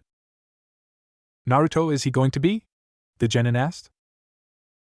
Tsunade sighed and glanced over at the smaller blonde. "I assume Kakashi gave you the details?" she said. "Just in general. He couldn't give me the specifics," Ino replied. The Kapinin in question didn't even blink when his name was mentioned. He was still scribbling something down on the scroll he'd swiped. I see. Tsunade stared at the girl, as if sizing her up. Ino shifted a little, but otherwise didn't break eye contact, which took all her willpower considering she was facing a Sannin. "Alright, I guess you want the full diagnosis, huh? I'll tell you, but only on the condition that you don't let it get out to any of your friends aside from Sakura. She'll find out from reading his chart anyways, so it doesn't really matter." When Ino nodded, Tsunade gave her the full list of Naruto's injuries, being careful to exclude any direct mention of the Kyuubi. After the medic finished, The genin was silent for several moments in shock over the damage Naruto had taken. She forced her stupor away in favor of asking, "But, Hokage-sama, isn't there anything you can do? I mean, you're a legendary. You even helped Lee-san and no one could do anything for him." A dark look crossed Tsunade's face, but it wasn't one of anger. The tall woman moved to sit on the edge of Naruto's bed, as she pondered what to say. Naruto's injuries are both better and worse than Lee's were. Lee's life was constantly at risk with the damage to his spine, while Naruto's life isn't in danger from his muscular destruction. On the other hand, Lee could at least walk around. Naruto will be lucky if he can ever lift a pair of chopsticks again. Beyond that, with Lee all I had to do was remove the bone fragments. With Naruto I'd have to rebuild his entire muscle network. That would mean regenerating from scratch. There isn't a known jutsu on the continent that can do that. There is very little I can do for him, the legendary medic lectured. Ino frowned a little in thought. What you can do for him? What's that mean? Somebody else can help him? In a sense, Tsunade muttered, looking towards Naruto's abdomen. Louder, she replied, Naruto has a certain ability. His body has an accelerated healing factor that normally repairs virtually all damage to him. Really? Ino said, surprise and hope coming over her face. A bloodline limit? How powerful is it? Tsunade shook her head as she said, not an actual limit. His body is just different from other people. As for how powerful it is, when I debriefed and checked him over after Sasuke's defection, he mentioned that the Uchiha brat had rammed his entire hand through his chest with a chidori. It punctured and burned through his right lung, but he was able to regenerate it entirely in a minute. When I checked the spot, he didn't have scar or any sort of internal damage to that area at all. Even his cells had no traces of genetic damage like normal fast healing would leave. Not only that, but he didn't have a scar anywhere on his body, even though he'd been on active duty for almost half a year. That not only got Ino's attention, but Kakashi's as well. When he brought back Naruto, all he had seen were chakra burns all over the boy's body. There wasn't any trace of being directly hit with the chidori, so he'd assumed that Sasuke had just beaten the crap out of him. That meant he'd vastly underestimated both his students. The Kyuubi's influence on Naruto's body was far greater than he'd originally thought, and Sasuke had fallen much farther than he'd dared to think. Kakashi had originally thought that Sasuke was merely being foolish in his blind pursuit of power, and had been seduced by Orochimaru's offers, but to use an assassination technique on his closest friend and comrade changed that perspective. The chidori can't be used to merely stun or immobilize an opponent. It can only do critical levels of damage. Hadn't that been part of his own lesson to the dark-haired boy when he taught him the technique? If Sasuke had used that jutsu on Naruto, it could only be a deliberate attempt to kill. He should have read the goddamn reports instead of foolishly assuming he knew what had happened. Being a genius was good in combat, but it also led to arrogance that led to very foolish mistakes. You fucked up big time, Hatake, Kakashi angrily thought to himself. Not only did you get on the poor little Uchiha bandwagon, but you also taught him a B-rank assassination technique that he tried to kill his best friend with. And since you assumed Sasuke would never use it against a friend, you never taught Naruto a counter, and he nearly got killed because of it. Nice, genius, nice. While Kakashi was berating himself, Ino was staring at Tsunade with a hopeful expression. So he'll be up in no time, right? If he can regrow part of a lung, then his muscles should. The genin trailed off as the Hokage shook her head. It's not that easy. This is much worse than just a lung. The chidori wound was externally inflicted damage. Naruto's muscles have atrophied as a side effect of his healing factor overcompensating for blood production. That changes things, the Sannin replied. Ino stared at her blankly. She wasn't dumb, but medical talk tended to go over her head. Fortunately, Shizen was listening in right behind her and noticed her confusion. What she means is when he was hit with the chidori, Naruto-kun's body recognized it as an outside threat and dealt with it as such. Atrophy, on the other hand, is the body strip mining itself to keep from dying. Naruto-kun's healing factor might not repair the damage if it came from the inside, the dark-haired medic explained as she put a comforting hand on Ino's shoulder. Oh, the genin's voice sounded very small and disappointed. This is assuming his healing factor even works, Tsunade grumbled. He seems to heal faster when actively using chakra, so I would normally try outside chakra stimulation with a jutsu or acupuncture, but it wouldn't do any good with his inner coils so screwed up. Right now, he can barely keep enough energy flowing to stay alive, let alone regenerate. I see, Ino quietly said. There was a long silence that stretched out uncomfortably. Tsunade looked towards Naruto again to distract herself when something occurred to her. Where's his necklace? She asked, though it came out more like a demand. Ino watched in confusion as Shizen suddenly moved past her. Necklace? Oh, I'm sorry, Tsunade-sama. Here it is, the dark-haired medic said as she pulled out a leather string with a very pretty green stone on the end of it. I took it when Jiraiya-sama brought him in. It was dirty, so I wanted to clean it off before he wore it again. Oh, thank you, Shizen-kun, Tsunade replied, her anger noticeably calming. Both Ino and Kakashi watched curiously as the medic handed the necklace to the Hokage. Tsunade carefully leaned Naruto's head forward and put the leather string around his neck, then eased his head back again. Ino tried to picture the boy without the bandages and had to admit the necklace would look good on him. A slight gasp to her side made her look over at the copy. Hokage-sama, isn't that? Kakashi asked, his eye noticeably wider. It had taken him several moments before he recognized the jewelry. Yes. My grandfather's necklace, Tsunade answered, still leaning over the boy. Her hand gently stroked the tuft of hair exposed. Huh? Who's your grandfather? Ino asked in confusion. It was really annoying to be the only ignorant one here. The Shodai. The first Hokage of the Leaf. That stone is rumored to be worth enough to buy several mountains, Kakashi answered.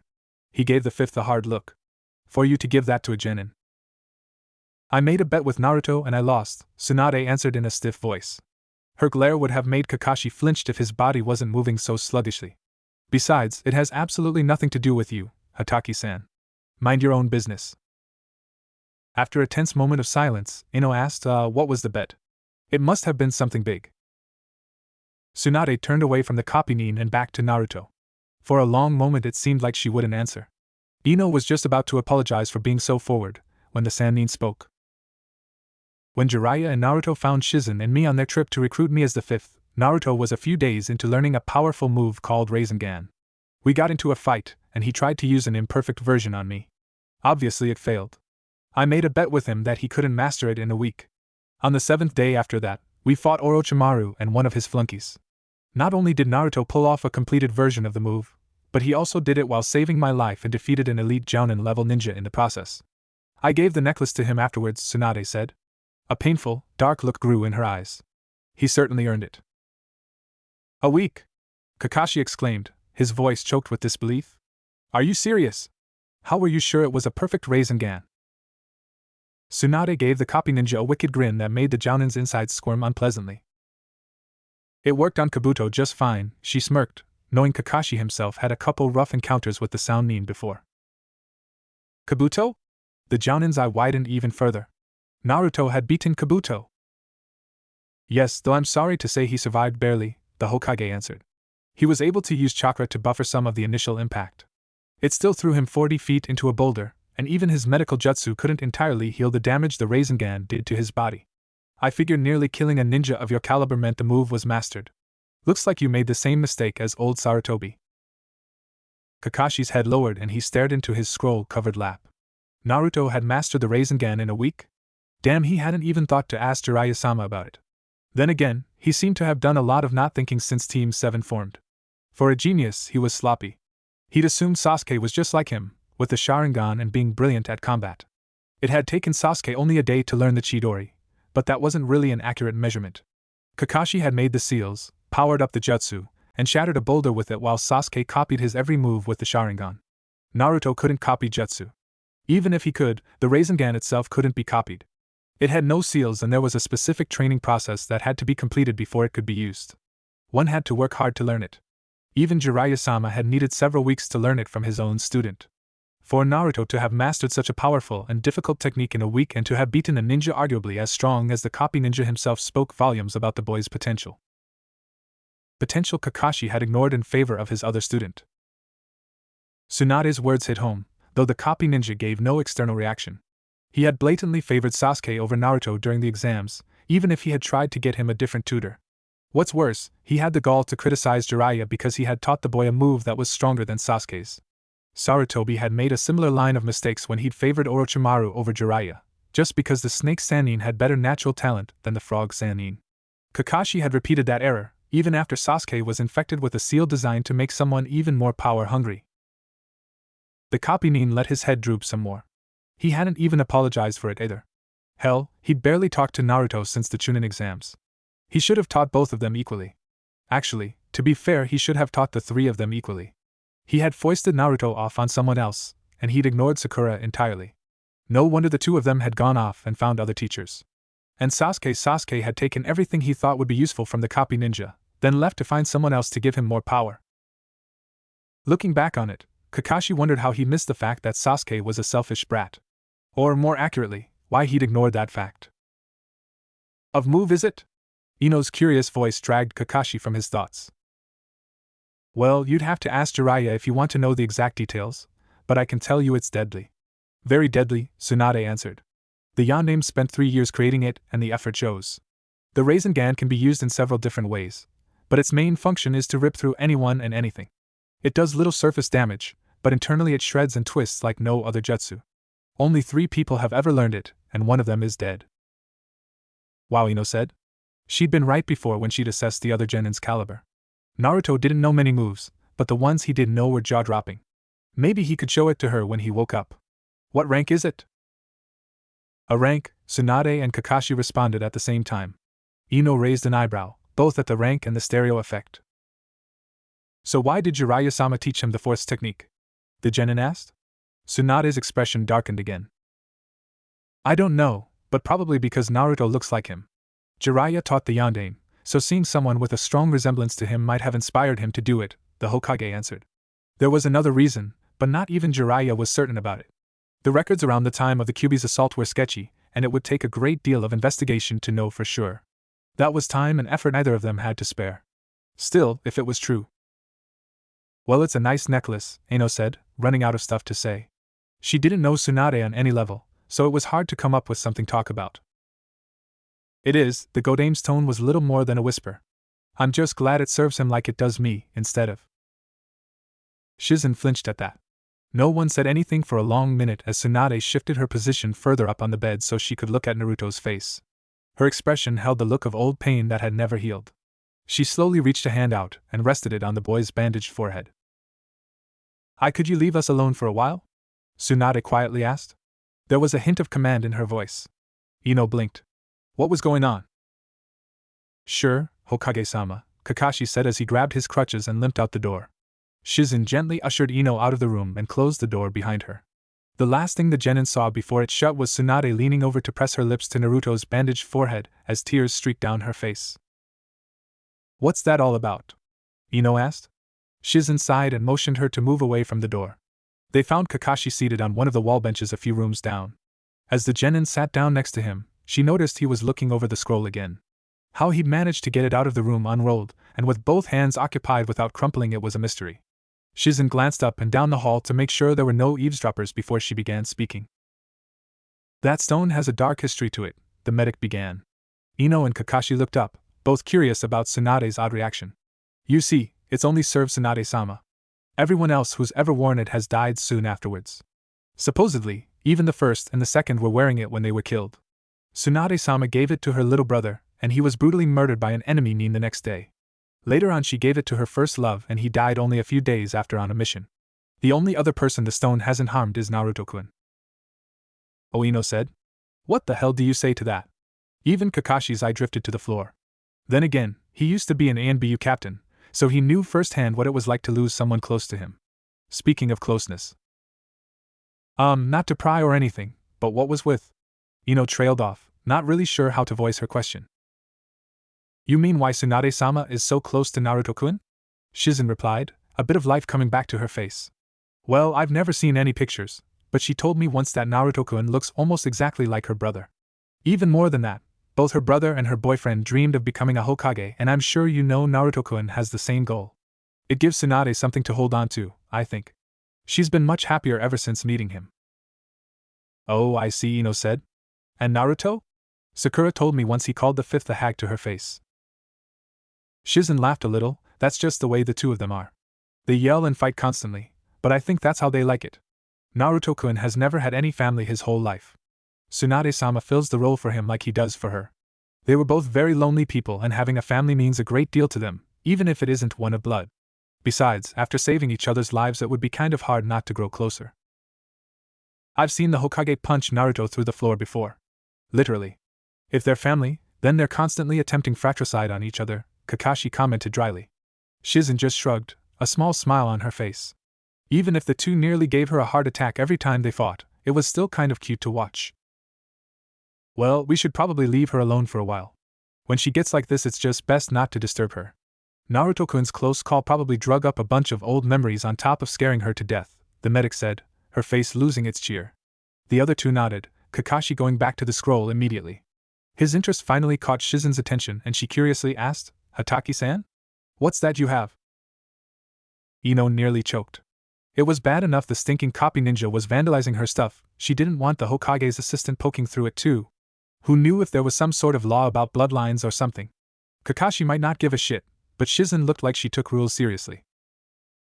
Oh, just something naughty, Kakashi cheerfully said, his eye smiling and a little heart floating above his head. Ino nearly fell to the floor. Why did she even bother? Shizen's sweat dropped and said, Hataki-san, don't read your smut in a hospital, for Kami's sake. I'll have to tell the Hokage if you keep it up. Kakashi laughed nervously and rolled the scroll up. That's not necessary, Shizen-san. I'll be good, he said with another heart floating up. The medic glared at him, before shaking her head. She looked over to Ino and said, I'm sorry to leave you with this poor excuse for a man, but I have to go and check on some other patients. I'll see you two later. Okay. Bye, Shizen-san, Ino replied, waving as the medic walked off down the hall. As soon as Shizen was out of sight, the genin gave Kakashi one of her death glares. If you were writing some sort of porno crap in my scroll, she trailed off, making a fist. The copy nin started sweating a bit. No. I was just making a couple notes, Kakashi said, holding his hands up in defense. I'll give you the benefit of the doubt for now, but if I find out you're lying. Ino held her hand under the jounin's face and loudly cracked one of her fingers. Hi, I understand, Kakashi said. Kami-sama, that girl was frightening when she wanted to be. His thoughts were interrupted by his stomach loudly reminding him that not only had he drained all his chakra, but he also hadn't eaten all day. Ino sighed, feeling her stomach grumble in agreement. Let's go to the cafeteria, the genin said. She stood and helped the unsteady copy nin to his feet. You can answer a couple questions while we eat. As the genin and jounin made their way down the hall, either noticed a flash that ducked further into one of the rooms they passed. Alright, your setup isn't that bad. I would suggest more ninjutsu and some tool skills though. I am curious what's with the question mark on the blood point. Ino glanced up at Kakashi, amazed that his pork buns were already gone. She herself was only halfway through her miso soup. She'd been idly curious if the man would remove his mask to eat, but it seemed he could ingest food at the speed of sound or something. The two ninjas were sitting at one of the many restaurant-style booths in the large, well-lit hospital cafeteria. The place seemed less like an actual cafeteria and more like a large food court from a mall. It was spacey, clean, and had assorted plants all over the place. There was even a semi-transparent skylight in the ceiling and a large fountain set into one wall. Tsunade was deadly serious when it came to medical funding, it seemed. They had picked a seat in the less crowded area in the middle of the court, where they could watch the fountain or the different food vendors easily. Ino currently had the scroll spread out in front of her on the table, with her soup and a dango sitting off to the side. Kakashi's notes had turned out to be little tidbits of advice that he'd written in the margin all throughout the scroll. They were actually pretty helpful, with advice on what info was good and what parts were faulty or just plain crap. He had even jotted down the titles of a couple books with good training techniques, the address to a good second-hand scrolls/bookstore that specialized in texts on the ninja arts, and the names of a few chunin and jounin who might train her in their spare time. For a genin with poor experience, it was a gold mine. Well, I was thinking about my family's jutsu. You know, the Shintenshin? Ino said. When Kakashi nodded, indicating that he knew of the technique, the genin continued, so I've been thinking that it's just a family technique, but what if it's part of something more? I've had strange dreams ever since I learned the jutsu, and they always seem I don't know. Not prophetic or anything, but I see things in them that I later experience in real life. Well, usually anyways. Kakashi's rested his chin on his steepled hands and narrowed his eye a little in thought. So today? With Naruto? Ino nodded, her gray eyes darkening in memory. Last night I had a dream. I still can't remember much of it, but I do remember the ground wobbling and the smell of blood, she said. Gamabunta-sama's jumping and Naruto's injuries, Kakashi said, filling in the blanks. Ino continued, that's what I figured too. Anyways, I was thinking there's a chance I might have some sort of psychic bloodline limit.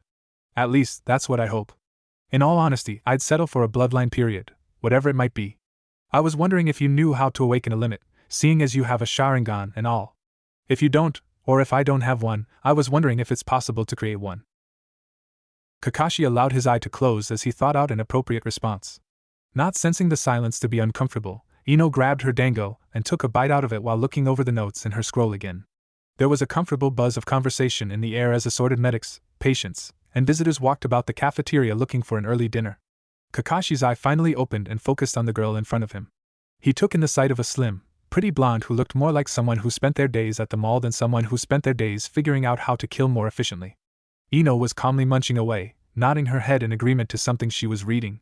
She didn't seem like the type to take being a ninja seriously, but at the same time he'd seen the traces of her determination and fury up close. She was very much like a quieter, less foolish version of Naruto in that respect. If she really did want to do this.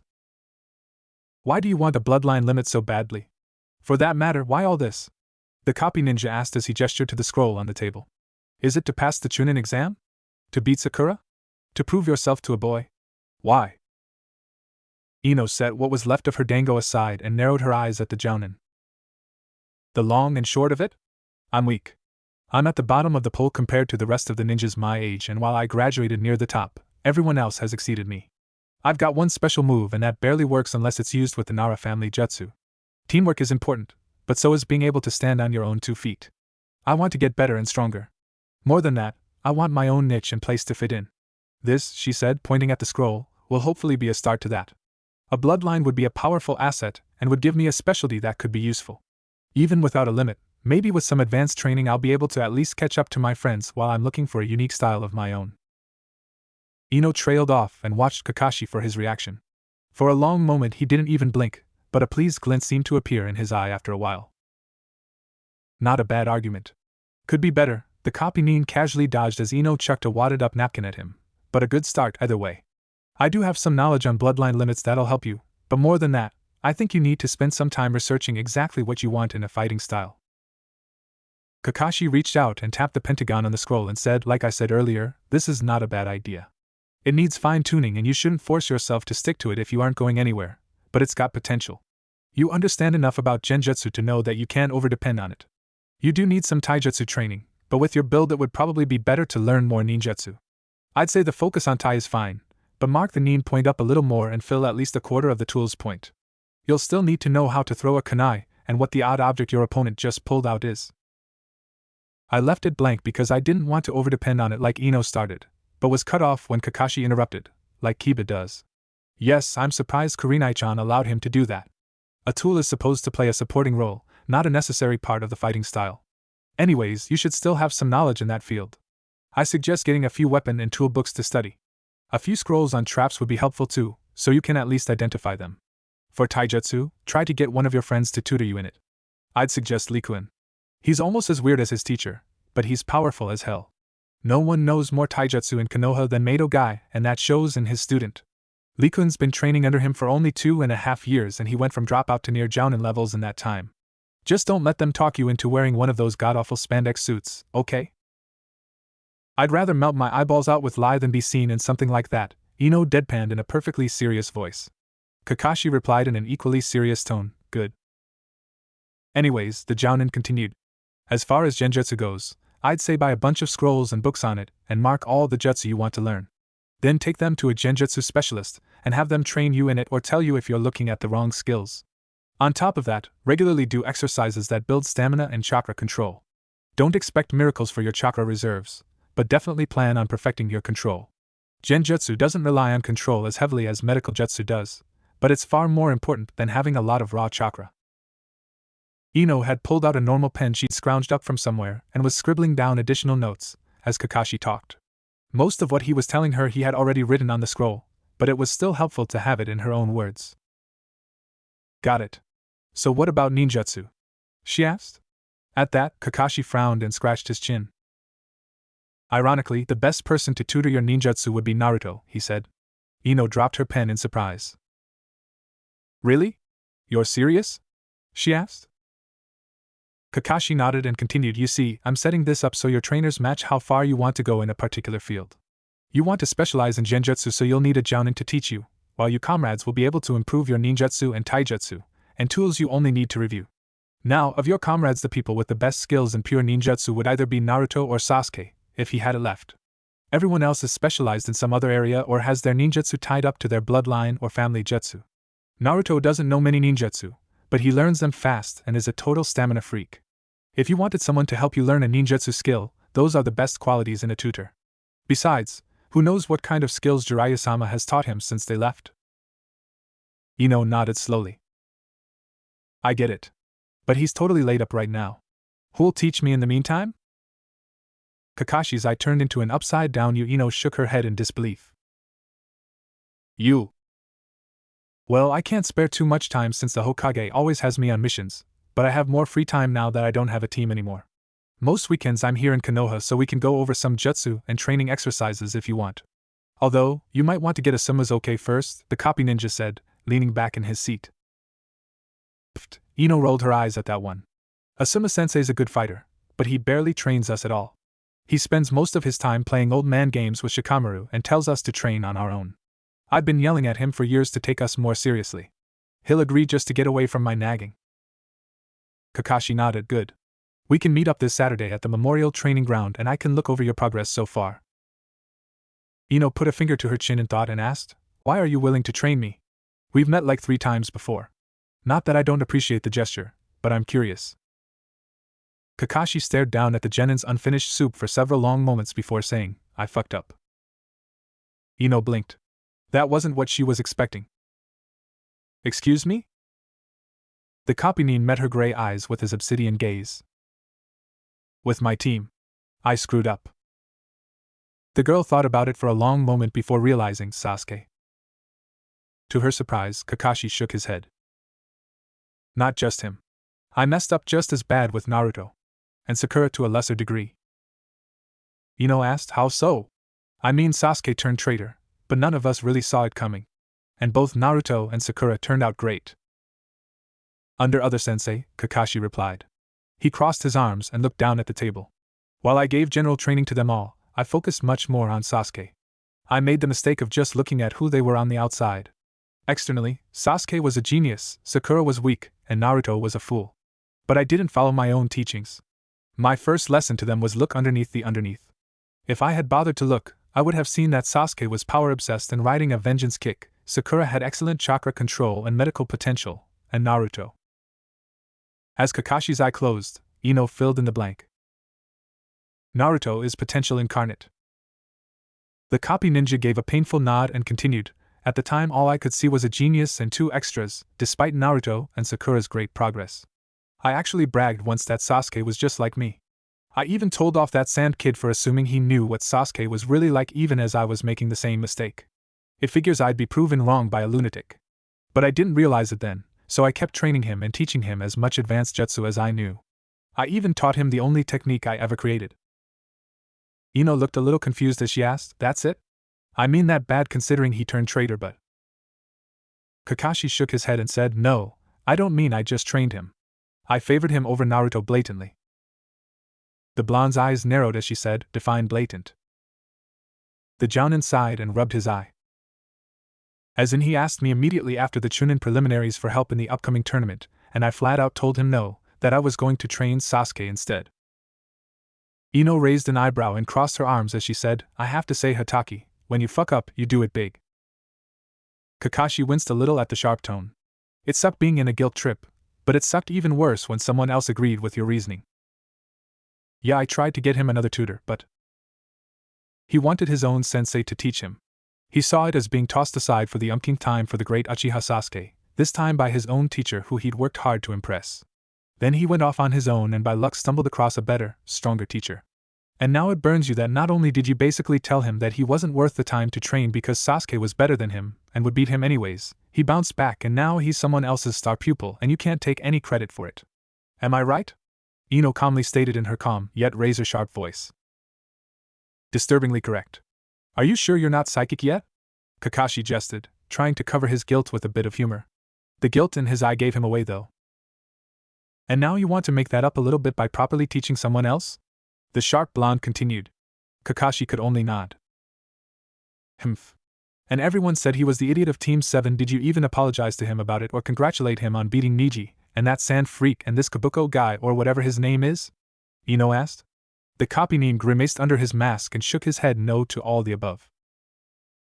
I think, more than tutoring me, you owe him an apology when he wakes up, Ino calmly said, the venom in her voice disappearing. Kakashi blinked and stared at her, surprise evident on his face. She was suddenly letting him off the hook? The girl shrugged at his look and took a sip of her lukewarm soup. What? It was him you screwed over, not me. It's not like you aren't sorry about it, but I think he'd appreciate it more if you actually told him rather than beat yourself up for it. This whole time he's probably been thinking you've missed your protege more than you missed him. And they said Sakura was the smartest of your class, Kakashi said, chuckling and shaking his head. Ino snorted and replied, flattery only gets you so far, Hataki. I'd rather you tell me what you know about bloodline limits, since that's the only thing we haven't covered. We can go over the rest on Saturday. Kakashi looked at her a little surprised and said, you still want to meet up for training? Well, duh, the genin replied, rolling her eyes. You may play favorites, but at least you actually train your students. Asuma-sensei can't even claim that much. Now tell me about the limits. The copy nodded, eager to get to the subject of his failure, and began, all right. First off, while you may have a hidden limit that's been forgotten by your family or was added by an external marriage, the odds of it are very low. In this village, only 1 person in 30 has a bloodline, and we have the largest collection of limits on the continent. Recessive bloodlines are even rarer than that. Next, assuming you do have a limit, it's harder than hell to awaken it. I know the Sharingan awakens during times of battle and great stress, but that might not be the case for yours. There's a range of difficulty when it comes to awakening different limits. For instance, every Hyuga who can use chakra can also use the Byakugan. That's just the way their bloodline is. In your case, I think some sort of mental disturbance, like an outside force trying to enter your mind, would be your best chance to awaken the limit. This is, of course, assuming you have one and assuming it's a psychic ability. And the Byakugan brings up another point. Even if you do awaken a limit, it might not be very powerful, especially if your family hasn't been selectively breeding to strengthen the bloodline. Every Hyuga can use the Byakugan, but not every Hyuga can see chakra opening points, you see? Only a few have inherited the bloodline that strong. So you've got quite the crapshoot to work through. Your bloodline might be weak, you might not be able to awaken it, and you may not have one at all. Ino sighed. She had known it would be a gamble, but she hadn't known just how bad the odds were. Still, there was one other route. What about making a bloodline? She asked, having no idea if it was safe or even possible, but figuring it wouldn't hurt to find out. Kakashi shook his head as he said, not a good idea for 2 major reasons. 1. Creating a limit is a very long process. It takes mastery of seals, rituals, and extensive knowledge on the workings of the human body. Not to mention you need to be about as powerful as a Sannin to pull off the creation process. The seals have to be balanced properly, and they need to be thoroughly tested to avoid nasty side effects.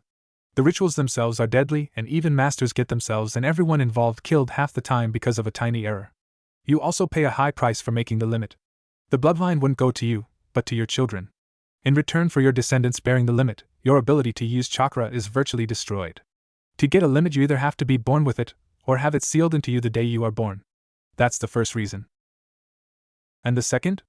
Ino asked in a groaning tone, her hopes at creating a bloodline already destroyed.